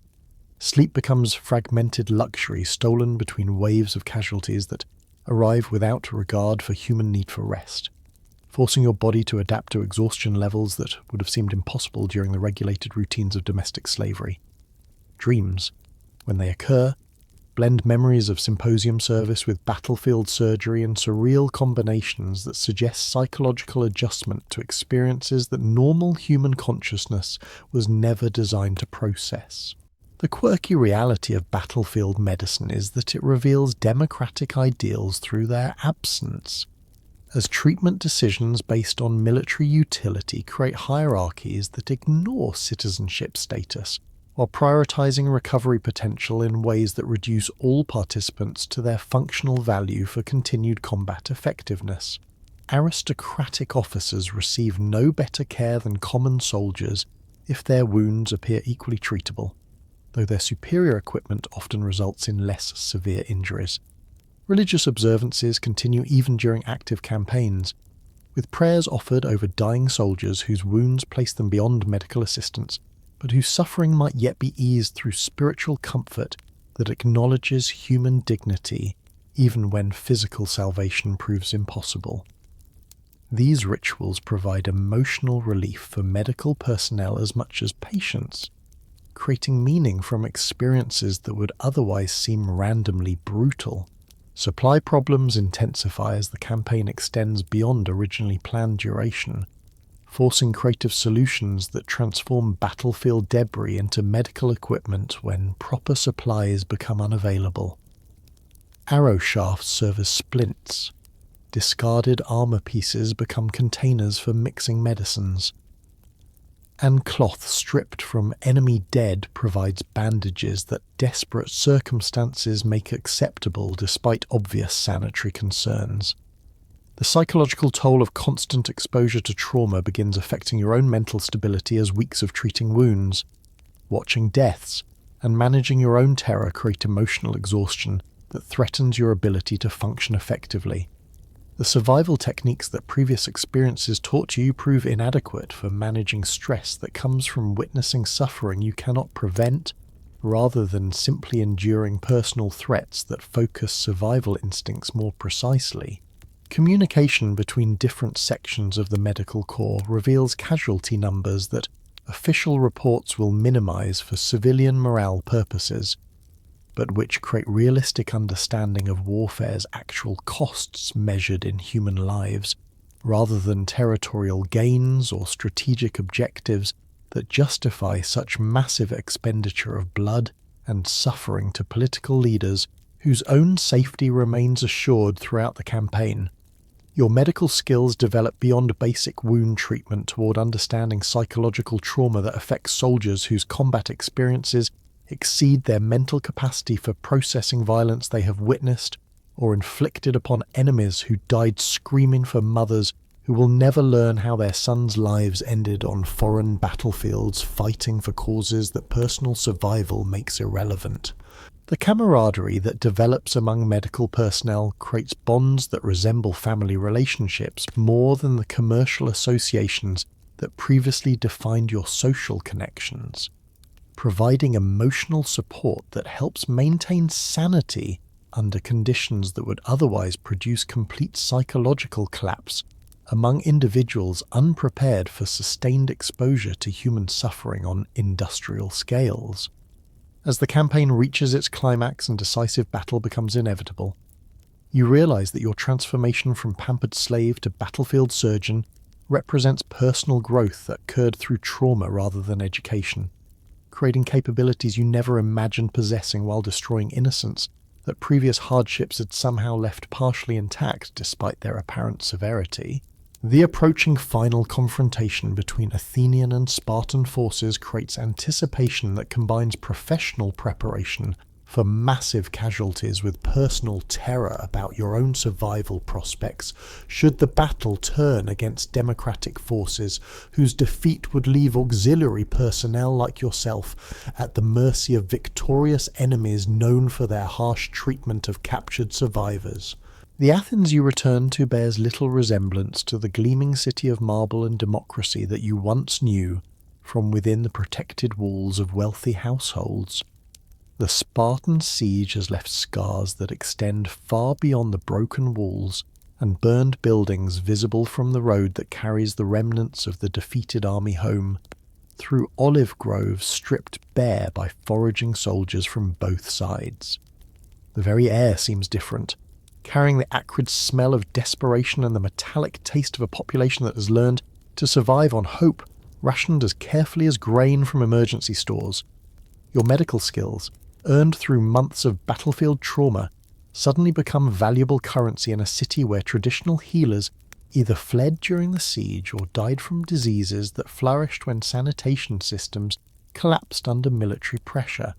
The wounded veterans who limp through streets once reserved for philosophical discourse and commercial prosperity create demand for treatment that exceeds available supply of competent medical personnel, opening opportunities for advancement that peacetime social hierarchies would never have permitted. The house where you once served Callia stands empty, its windows boarded and grounds overgrown with weeds that suggest abandonment rather than temporary absence during military service. Neighbours whisper that the pottery magnate died during the siege's final stages. though whether from disease, starvation, or Spartan weapons remains unclear among the various accounts that survivors offer when pressed for details about familiar faces that no longer appear in public spaces.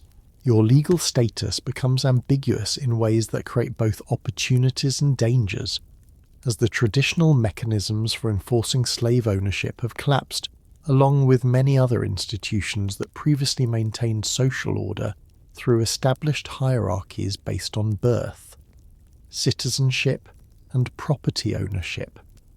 The confusion creates spaces where individuals with useful skills can establish independent existences despite lacking official documentation of their right to freedom.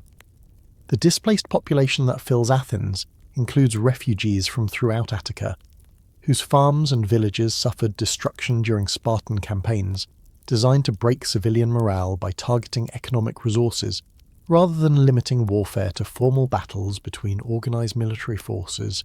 These internal migrants create new social dynamics that blur traditional distinctions between citizen and foreigner, free and slave, as survival needs override legal categories that peacetime prosperity allowed society to maintain with rigid precision. Historians still argue whether warfare's disruption of established social hierarchies represented temporary aberrations that normal conditions would eventually restore or created permanent changes that transformed Greek civilization in ways that would influence Mediterranean culture for centuries after immediate military conflicts concluded. Your personal experience suggests that individual adaptability matters more than theoretical speculation about long-term historical trends. The medical practice you establish in a small room near the agora develops clientele that includes former slaves whose masters died during the siege, veterans whose service injuries require ongoing treatment, and citizens whose reduced circumstances force them to accept help from practitioners they would previously have dismissed as unqualified based on social origins rather than demonstrated competence. Your reputation spreads through word-of-mouth recommendations that transcend traditional barriers separating different social classes. The shortage of basic medical supplies forces innovation that transforms common household items into therapeutic tools, while knowledge gained from treating battlefield wounds proves applicable to civilian injuries and illnesses that peacetime physicians often struggled to address effectively. Your experience with improvisation under desperate conditions provides advantages over traditionally trained healers whose education emphasized theory more than practical problem-solving under resource constraints. Your former beauty, now weathered by military service and marked by exposure to traumatic experiences that leave psychological scars invisible to casual observation, attracts different kinds of attention than the sexual desire that previously defined your relationships with powerful men. Patients respond to competence rather than physical appeal, creating professional relationships based on mutual benefit rather than exploitation that characterized your earlier existence. The political chaos that follows military defeat creates opportunities for individuals whose traditional social positions provided no pathway to influence or advancement during stable periods when established hierarchies functioned normally. Your medical skills grant access to conversations among wounded veterans, desperate citizens, and ambitious individuals seeking to rebuild their fortunes through activities that democratic institutions would regulate more carefully under normal circumstances. The quirky reality of post-war Athens is that former slaves sometimes possess more practical skills than freeborn citizens, whose education emphasized philosophy and rhetoric over technical knowledge that catastrophic circumstances make immediately valuable for survival and reconstruction. Your medical training proves more useful than aristocratic breeding for navigating social environments where competence matters more than inherited status.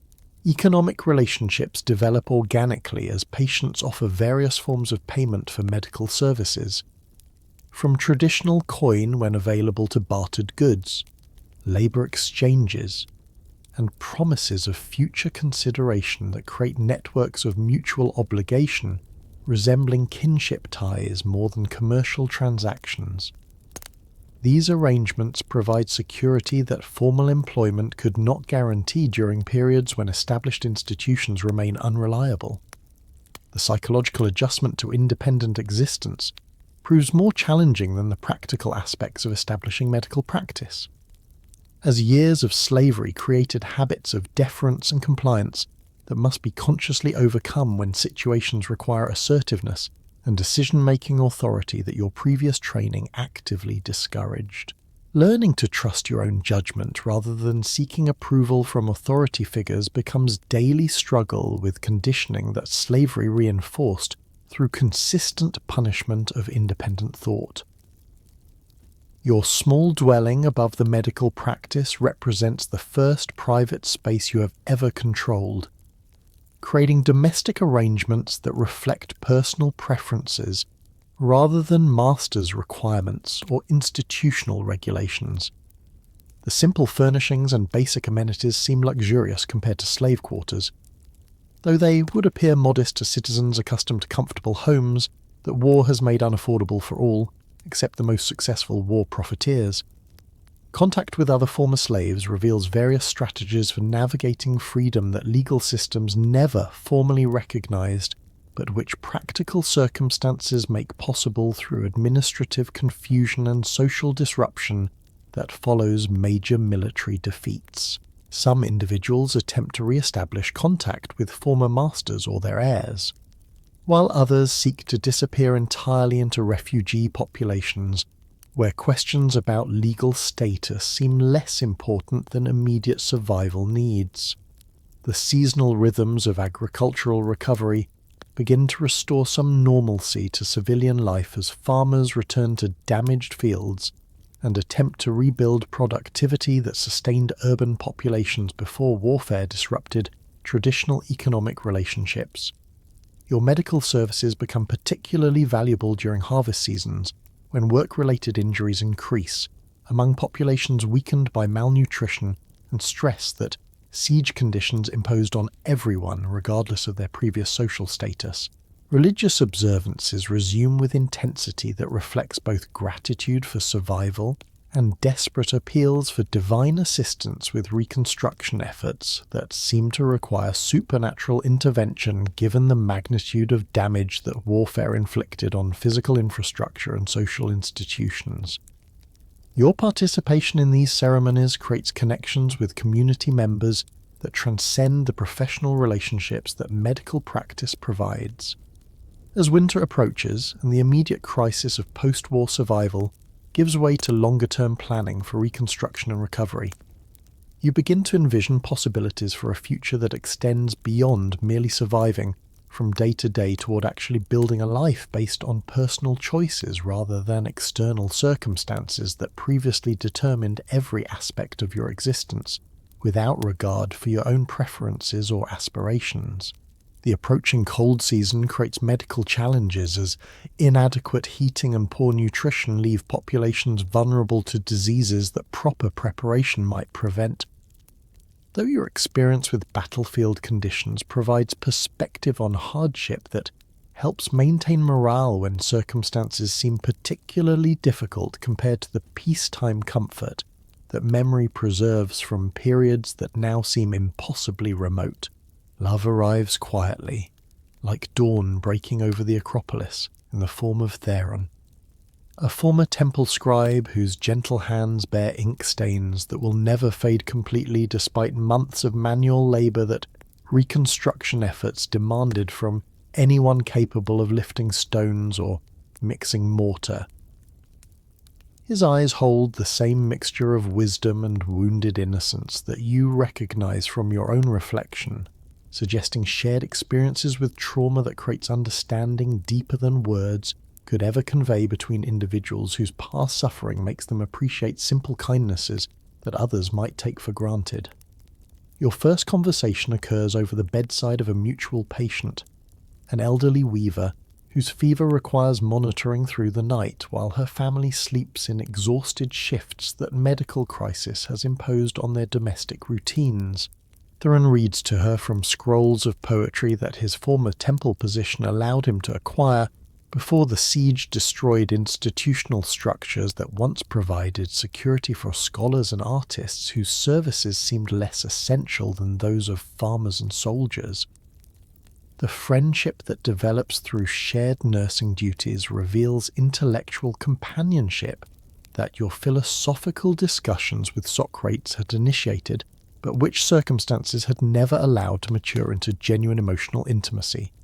Theron's education, broader and more formal than your own despite the practical skills that military service had forced you to acquire, creates opportunities for conversations that range across literature, history, and natural philosophy while maintaining focus on immediate human concerns rather than abstract theoretical speculation. His own story emerges gradually through confidences shared during long nights spent caring for patients whose survival depends partly on continuous attention that prevents families from managing alone. Born to a citizen family whose modest prosperity depended on temple donations and scribal services, he lost everything when warfare disrupted religious activities that had supported scholarly work for generations, leaving him with literacy and learning that have little market value in a society focused on physical reconstruction rather than intellectual preservation. The attraction between you grows through subtle stages that neither party acknowledges directly, developing from professional cooperation through personal friendship toward emotional attachment that both of you recognize as dangerous given the precarious circumstances that govern your respective survival strategies. Former slaves and displaced citizens occupy vulnerable social positions where romantic relationships create additional responsibilities that harsh economic realities make difficult to sustain without external support systems. Your medical practice begins incorporating Theron's services as scribe and translator. Since many patients speak only regional dialects or foreign languages, that his education enables him to understand when treatment requires communication about symptoms, medical history, or therapeutic instructions that could mean the difference between recovery and death.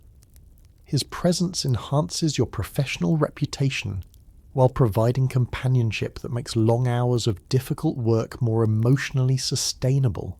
The domestic arrangements that evolve naturally from professional partnership create the first household structure based on mutual affection and shared objectives rather than legal obligations imposed by slavery or marriage contracts designed to benefit families rather than the individuals whose lives such agreements govern. Your small quarters expand to accommodate Theron's few possessions, mostly scrolls and writing materials that represent intellectual treasures more valuable than gold to someone whose identity depends on scholarly activities rather than material accumulation.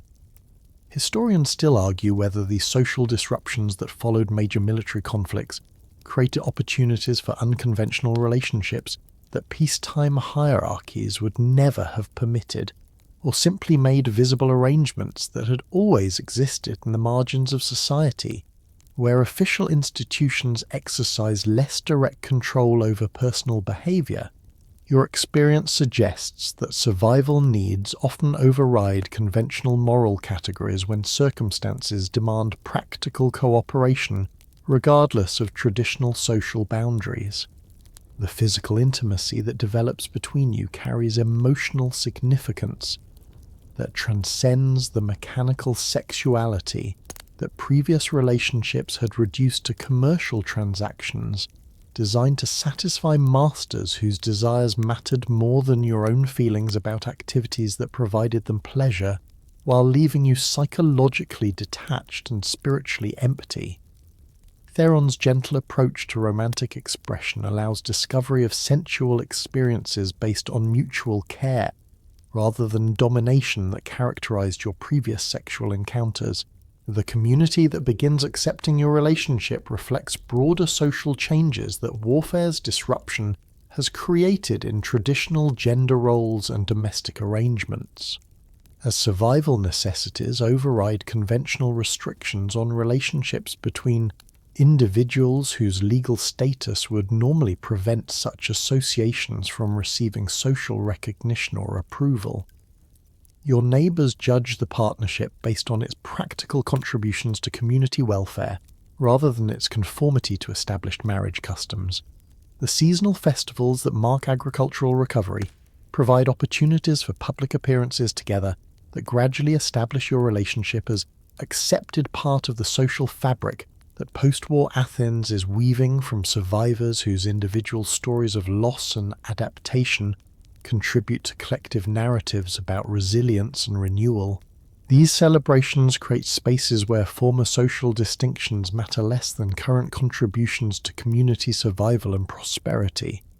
Your joint medical practice expands as Theron's literacy enables creation of written records that track patient treatments, document successful therapeutic procedures, and maintain inventories of medical supplies that careful management makes available for future emergencies. His organizational skills complement your practical experience with wound care and disease treatment in ways that create professional competence exceeding what either partner could achieve independently. The quirky reality of your romantic partnership is that it provides emotional support that enables both individuals to survive psychological trauma that isolation might make overwhelming, while creating domestic stability that allows professional development impossible under the constant stress and uncertainty that solitary existence would impose on people whose backgrounds provided no preparation for independent living in unstable social conditions. Dreams begin changing from nightmares about past trauma toward visions of possible futures that include domestic happiness, professional satisfaction, and community integration that seemed impossible during years when survival demanded complete focus on immediate dangers rather than long-term planning for life goals beyond basic existence. These psychological changes reflect healing that emotional security facilitates more effectively than medical treatment alone could achieve. The approaching marriage possibility creates complex feelings that blend hope for permanent security with anxiety about legal complications that formal relationships might create for individuals whose freedom depends on maintaining low profiles, rather than attracting official attention that might reveal irregularities in their social status. Former slaves face particular risks when formal documentation could expose their lack of legal right to independence that practical circumstances had allowed them to assume. Winter preparations undertaken jointly create domestic routines that resemble normal family life despite the unusual circumstances that brought you together and the uncertain legal foundation upon which your relationship rests. The shared responsibilities of maintaining household, managing medical practice, and caring for community members create bonds that transcend romantic attraction toward partnership based on mutual dependence and common objectives. The intellectual growth that continues through evening discussions about literature, philosophy, and natural observation provides mental stimulation that war's trauma had temporarily suppressed, restoring curiosity about ideas and artistic expression that slave training had channeled toward purely practical purposes without allowing exploration of knowledge for its own sake rather than commercial application.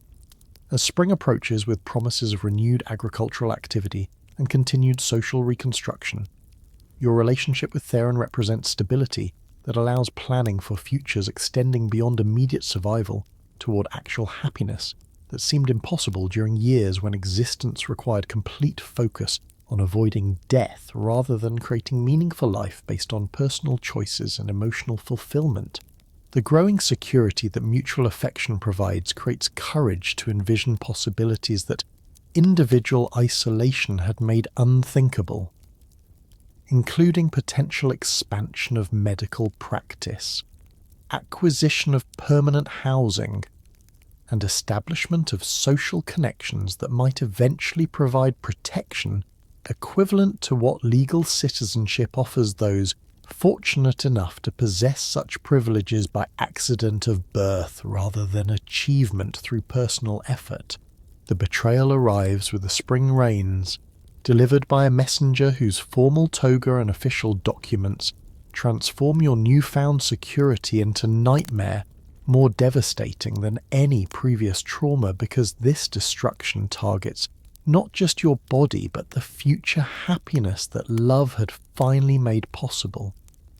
Callias's nephew, Nicias the Younger, has survived the war and returned to Athens with legal claims to his uncle's estate that include all property, both real and human, that belonged to the deceased pottery magnate at the time of his death during the siege.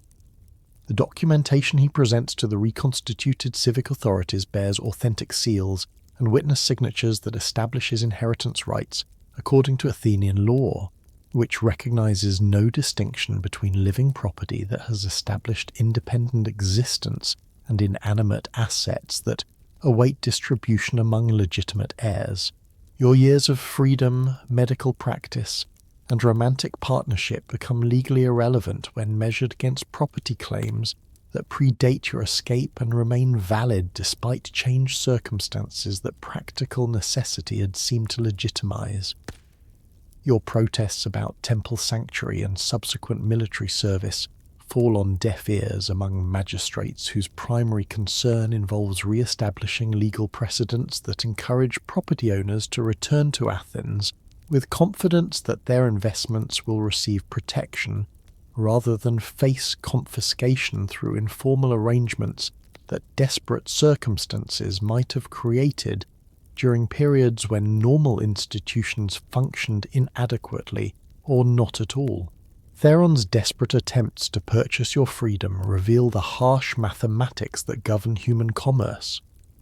As Nicias demands prices that reflect not only your current medical skills, but also compensation for profits lost during years when your services benefited others rather than your legal owner.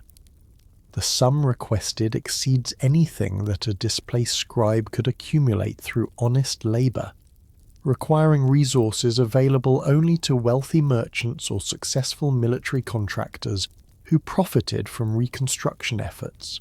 The legal proceedings that formalize your return to slavery unfold with ritualistic precision that contrasts sharply with the chaotic informality that characterized your recent independent existence, demonstrating how quickly established institutions can assert control over individuals whose temporary freedom depended on administrative confusion rather than genuine recognition of human rights that Athenian democracy never extended to property regardless of its intelligence or emotional capacity. Your medical patients express outrage at losing a healer whose skills had saved lives during critical periods when trained physicians were unavailable. But their protests carry no legal weight when measured against property rights that form foundational principles of the economic system that supports democratic institutions through tax revenues generated by commercial activities that depend partly on slave labour for profitable operations. The final night with Theron creates memories that will sustain you through whatever ordeal awaits in your new master's household, though the knowledge that this separation will likely prove permanent adds bitterness to intimacy that should provide comfort during your last hours of emotional freedom. His tears, falling onto skin that will soon belong entirely to another man's purposes, represent grief for futures that will never occur rather than simply sadness about present loss. Historians still argue whether the legal systems that reduced human beings to property represented necessary foundations for economic prosperity that supported cultural achievements we still admire, or whether such arrangements simply reflected moral blindness that prevented recognition of contradictions between democratic ideals and social practices that denied basic human dignity to substantial portions of the population that created wealth through their labour and suffering. The transfer ceremony occurs in the same auction house where you were originally sold years earlier. though now the transaction involves paperwork rather than competitive bidding, since your ownership passes through inheritance rather than market purchase. The familiar surroundings create psychological disorientation as memories of childhood auction blend with present circumstances that reduce your adult achievements to irrelevant personal history that new ownership will either ignore or exploit for commercial advantage. Nikias examines his inherited property with calculating attention that focuses particularly on physical changes that military service and medical practice have created in your appearance and capabilities. The scars that battlefield surgery left on your hands interest him as evidence of useful skills, while the weathered condition of skin once prized for its perfect smoothness suggests depreciated value that disappoints someone who expected inheritance of premium merchandise, rather than used goods requiring rehabilitation. Your new master's household operates according to principles that emphasize financial efficiency over the comfortable luxury that characterized your previous domestic slavery, reflecting economic pressures that post-war conditions have imposed on families whose wealth survived military conflict but whose reduced circumstances require careful management of resources, including human property, whose maintenance costs must be justified through productive contributions rather than simple display value. The other slaves in Nikias's establishment treat your arrival with mixture of curiosity and resentment that reflects their understanding that new acquisitions often disrupt existing hierarchies while creating additional competition for master's attention and whatever privileges household service might provide. Your medical skills offer potential advantages in competition for favorable assignments, but they also create expectations for performance that failure to meet could result in punishments that would make your current situation seem comfortable. The quarters assigned to you lack privacy that independent living had provided, returning you to communal sleeping arrangements that eliminate opportunities for solitude that psychological recovery from trauma requires, while making every personal activity subject to observation by individuals whose loyalty to your welfare cannot be assumed when their own security depends on maintaining good relationships with ownership that values compliance over compassion. The quirky reality of your return to slavery is that your medical knowledge makes you more valuable than ever before, but also more dangerous from the perspective of masters who recognize that educated slaves pose risks that ignorant laborers cannot present to owners who prefer property that obeys without question rather than thinking for itself about circumstances that critical analysis might reveal as unjust or unnecessarily cruel.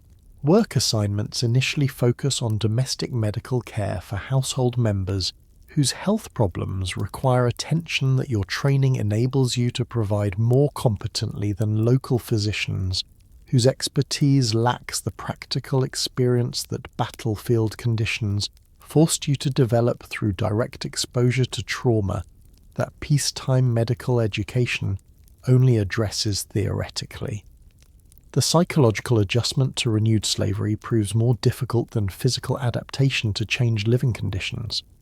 As years of independence had allowed development of personal identity that ownership seeks to suppress through systematic destruction of individual autonomy that begins with elimination of choices about daily activities and extends toward complete control over relationships, thoughts, and future plans that masters consider their exclusive prerogative to determine. Your medical practice, which had provided professional satisfaction and community recognition during months of freedom, becomes merely another form of labor that generates income for owners rather than creating personal fulfillment through service that you chose to provide based on your own ethical commitments rather than external compulsion that reduces healing work to mechanical performance of assigned duties. The memory of love becomes both comfort and torture as recollections of emotional intimacy with Theron provide psychological refuge from present circumstances while simultaneously emphasizing the magnitude of loss that renewed slavery has imposed through separation from the only person whose affection had ever been freely given rather than purchased through commercial transaction or commanded through legal ownership of your person and services. As summer approaches and you adapt reluctantly to domestic routines that eliminate every trace of the independence that brief freedom had allowed you to experience, the knowledge that your medical skills represent both protection and vulnerability creates constant anxiety about how long current arrangements might continue before changed circumstances create new dangers or opportunities that your limited control over personal circumstances makes impossible to predict or prepare for adequately. The approaching anniversary of your escape to Temple Sanctuary creates a psychological milestone that measures distance between hope and reality, marking not liberation as you had once imagined, but simply another stage in existence that legal systems ensure will remain fundamentally constrained by other people's authority over your body, mind, and future, regardless of whatever personal growth or professional competence you might achieve through individual effort and moral development. The fever begins at dawn on the winter solstice, your body finally surrendering to the accumulated damage that years of trauma, malnutrition, and despair have inflicted upon flesh that once represented the pinnacle of human beauty, but now serves as testament to the cruelty that societies can inflict upon individuals whose only crime was being born into circumstances that reduced them to property rather than recognizing them as people deserving basic dignity and compassion. Your master, Nicias the Younger, observes your declining condition with the calculating interest of someone assessing damaged merchandise to determine whether repair costs justify continued investment or whether disposal might prove more economically advantageous. His primary concern focuses on potential contagion that might spread to other household members rather than your personal suffering, which legal frameworks define as irrelevant compared to protecting valuable property from unnecessary risk exposure. The medical knowledge that once provided professional purpose now offers only clinical understanding of your own dying process, creating cruel irony where expertise that saved others' lives cannot preserve your own when the underlying causes involve spiritual exhaustion rather than physical ailments that therapeutic intervention might successfully address. You recognize the symptoms of someone whose will to live has finally been completely extinguished by circumstances that make continued existence feel more burdensome than peaceful death. The other slaves in the household maintain careful distance from your sick room, whether from fear of infection or simple desire to avoid association with failing property that might compromise their own positions within domestic hierarchies that depend on demonstrating usefulness rather than expressing compassion for fellow sufferers whose misfortune could easily become their own if masters' attitudes toward them shifted for any reason. Your few possessions, accumulated during the brief period of independence that now seems like a distant dream from someone else's life, are quietly redistributed among surviving slaves who can use items that your approaching death will make available for practical purposes rather than sentimental preservation. The scrolls that Theron had shared with you disappear first, their intellectual content having no value for individuals whose education never extended beyond practical skills necessary for performing assigned labor. The prayers that occasionally drift from your lips address gods whose intervention you no longer expect, but whose presence provides psychological comfort during moments when consciousness surfaces from fever dreams that blend memories of symposiums, battlefields, and brief happiness into surreal narratives where past and present become indistinguishable within your failing mind's struggle to process experiences that rational thought alone could never adequately comprehend or accept. Historians still argue whether individual suffering like yours represented unfortunate but inevitable consequences of social systems that created overall prosperity for larger populations, or whether alternative arrangements might have achieved similar economic benefits without requiring such massive human costs measured in destroyed lives that official records never bothered to document, because property damage seemed less significant than citizen welfare in societies that defined humanity according to legal status rather than biological reality. The physical deterioration accelerates as your body's systems begin shutting down in sequence that medical training allows you to recognize and catalogue with detached professional interest that provides temporary refuge from emotional pain that accompanies awareness of your own approaching extinction. The irony of possessing knowledge about death processes while being powerless to prevent your own demise creates philosophical reflections about the limits of human understanding and control over circumstances that ultimately determine everyone's fate. Memories surface randomly as fever breaks down mental barriers that normally organize consciousness into coherent patterns, allowing recollection of childhood moments when hope still seemed possible alongside recent experiences of love and professional satisfaction that demonstrated how different your life might have been under alternative circumstances that recognized your humanity, rather than reducing your existence to commercial calculation about profit margins and property values. The master's wife occasionally appears in the doorway of your sick room, her expression revealing a mixture of satisfaction and unease that suggests recognition that your death eliminates domestic complications, while simultaneously confronting her with mortality that wealth and citizenship cannot indefinitely postpone for anyone regardless of their social position or personal accomplishments. Your approaching end serves as unwelcome reminder about universal human fragility that privilege might delay but never permanently escape.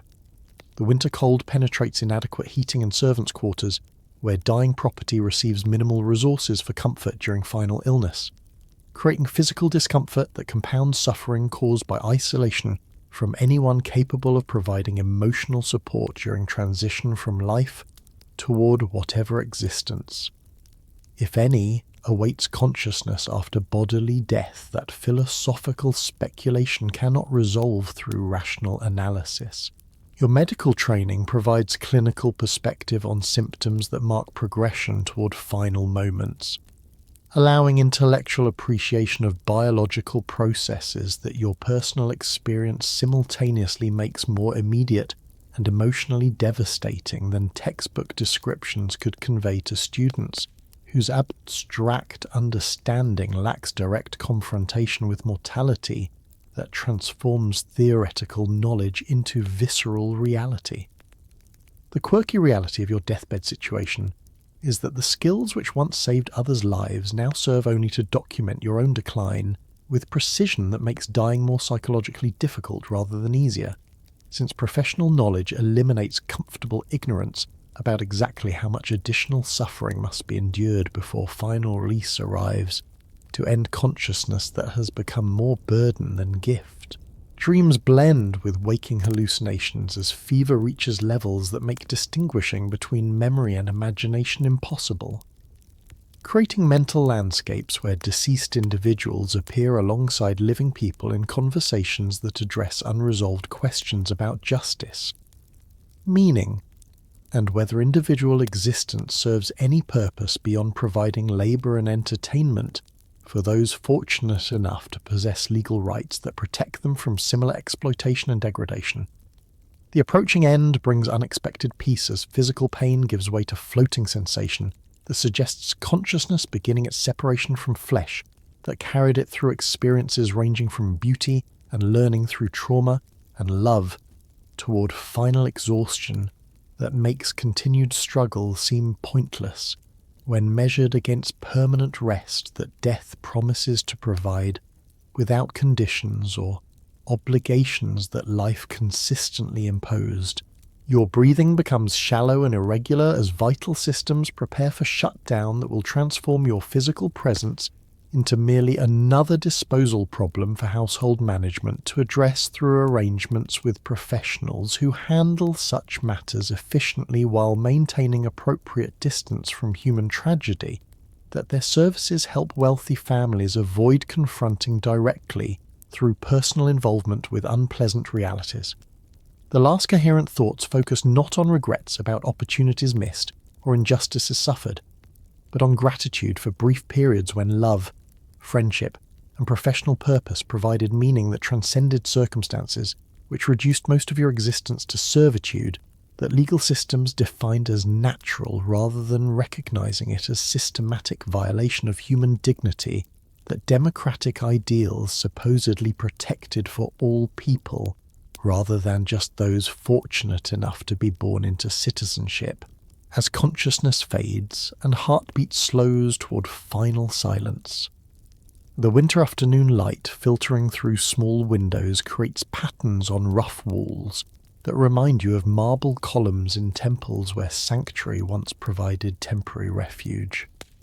While distant sounds of household activity continue without pause to mark transition from life toward death that represents liberation from suffering that social institutions had made inevitable through treating human beings as property whose welfare mattered less than owners' profits and entertainment, the final breath carries away awareness of physical existence that began in bondage and ends in slavery. Though the brief intervals of freedom, love, and professional purpose that interrupted years of servitude demonstrated possibilities for human dignity that alternative social arrangements might have extended throughout entire lifetimes, rather than limiting to exceptional moments when circumstances temporarily disrupted systems designed to exploit beauty, intelligence, and labour for benefits that always flowed toward those who possessed legal authority over others' bodies and futures. Your death occurs without witness beyond household servants whose practical concerns focus on disposal arrangements, rather than mourning someone whose passing represents elimination of minor domestic inconvenience, rather than loss of irreplaceable individual whose experiences, knowledge, and capacity for growth deserved recognition and protection that civilization's supposed advancement never provided to those unfortunate enough to be born beautiful in societies that treated such gifts as commercial opportunities rather than reasons for celebrating human potential.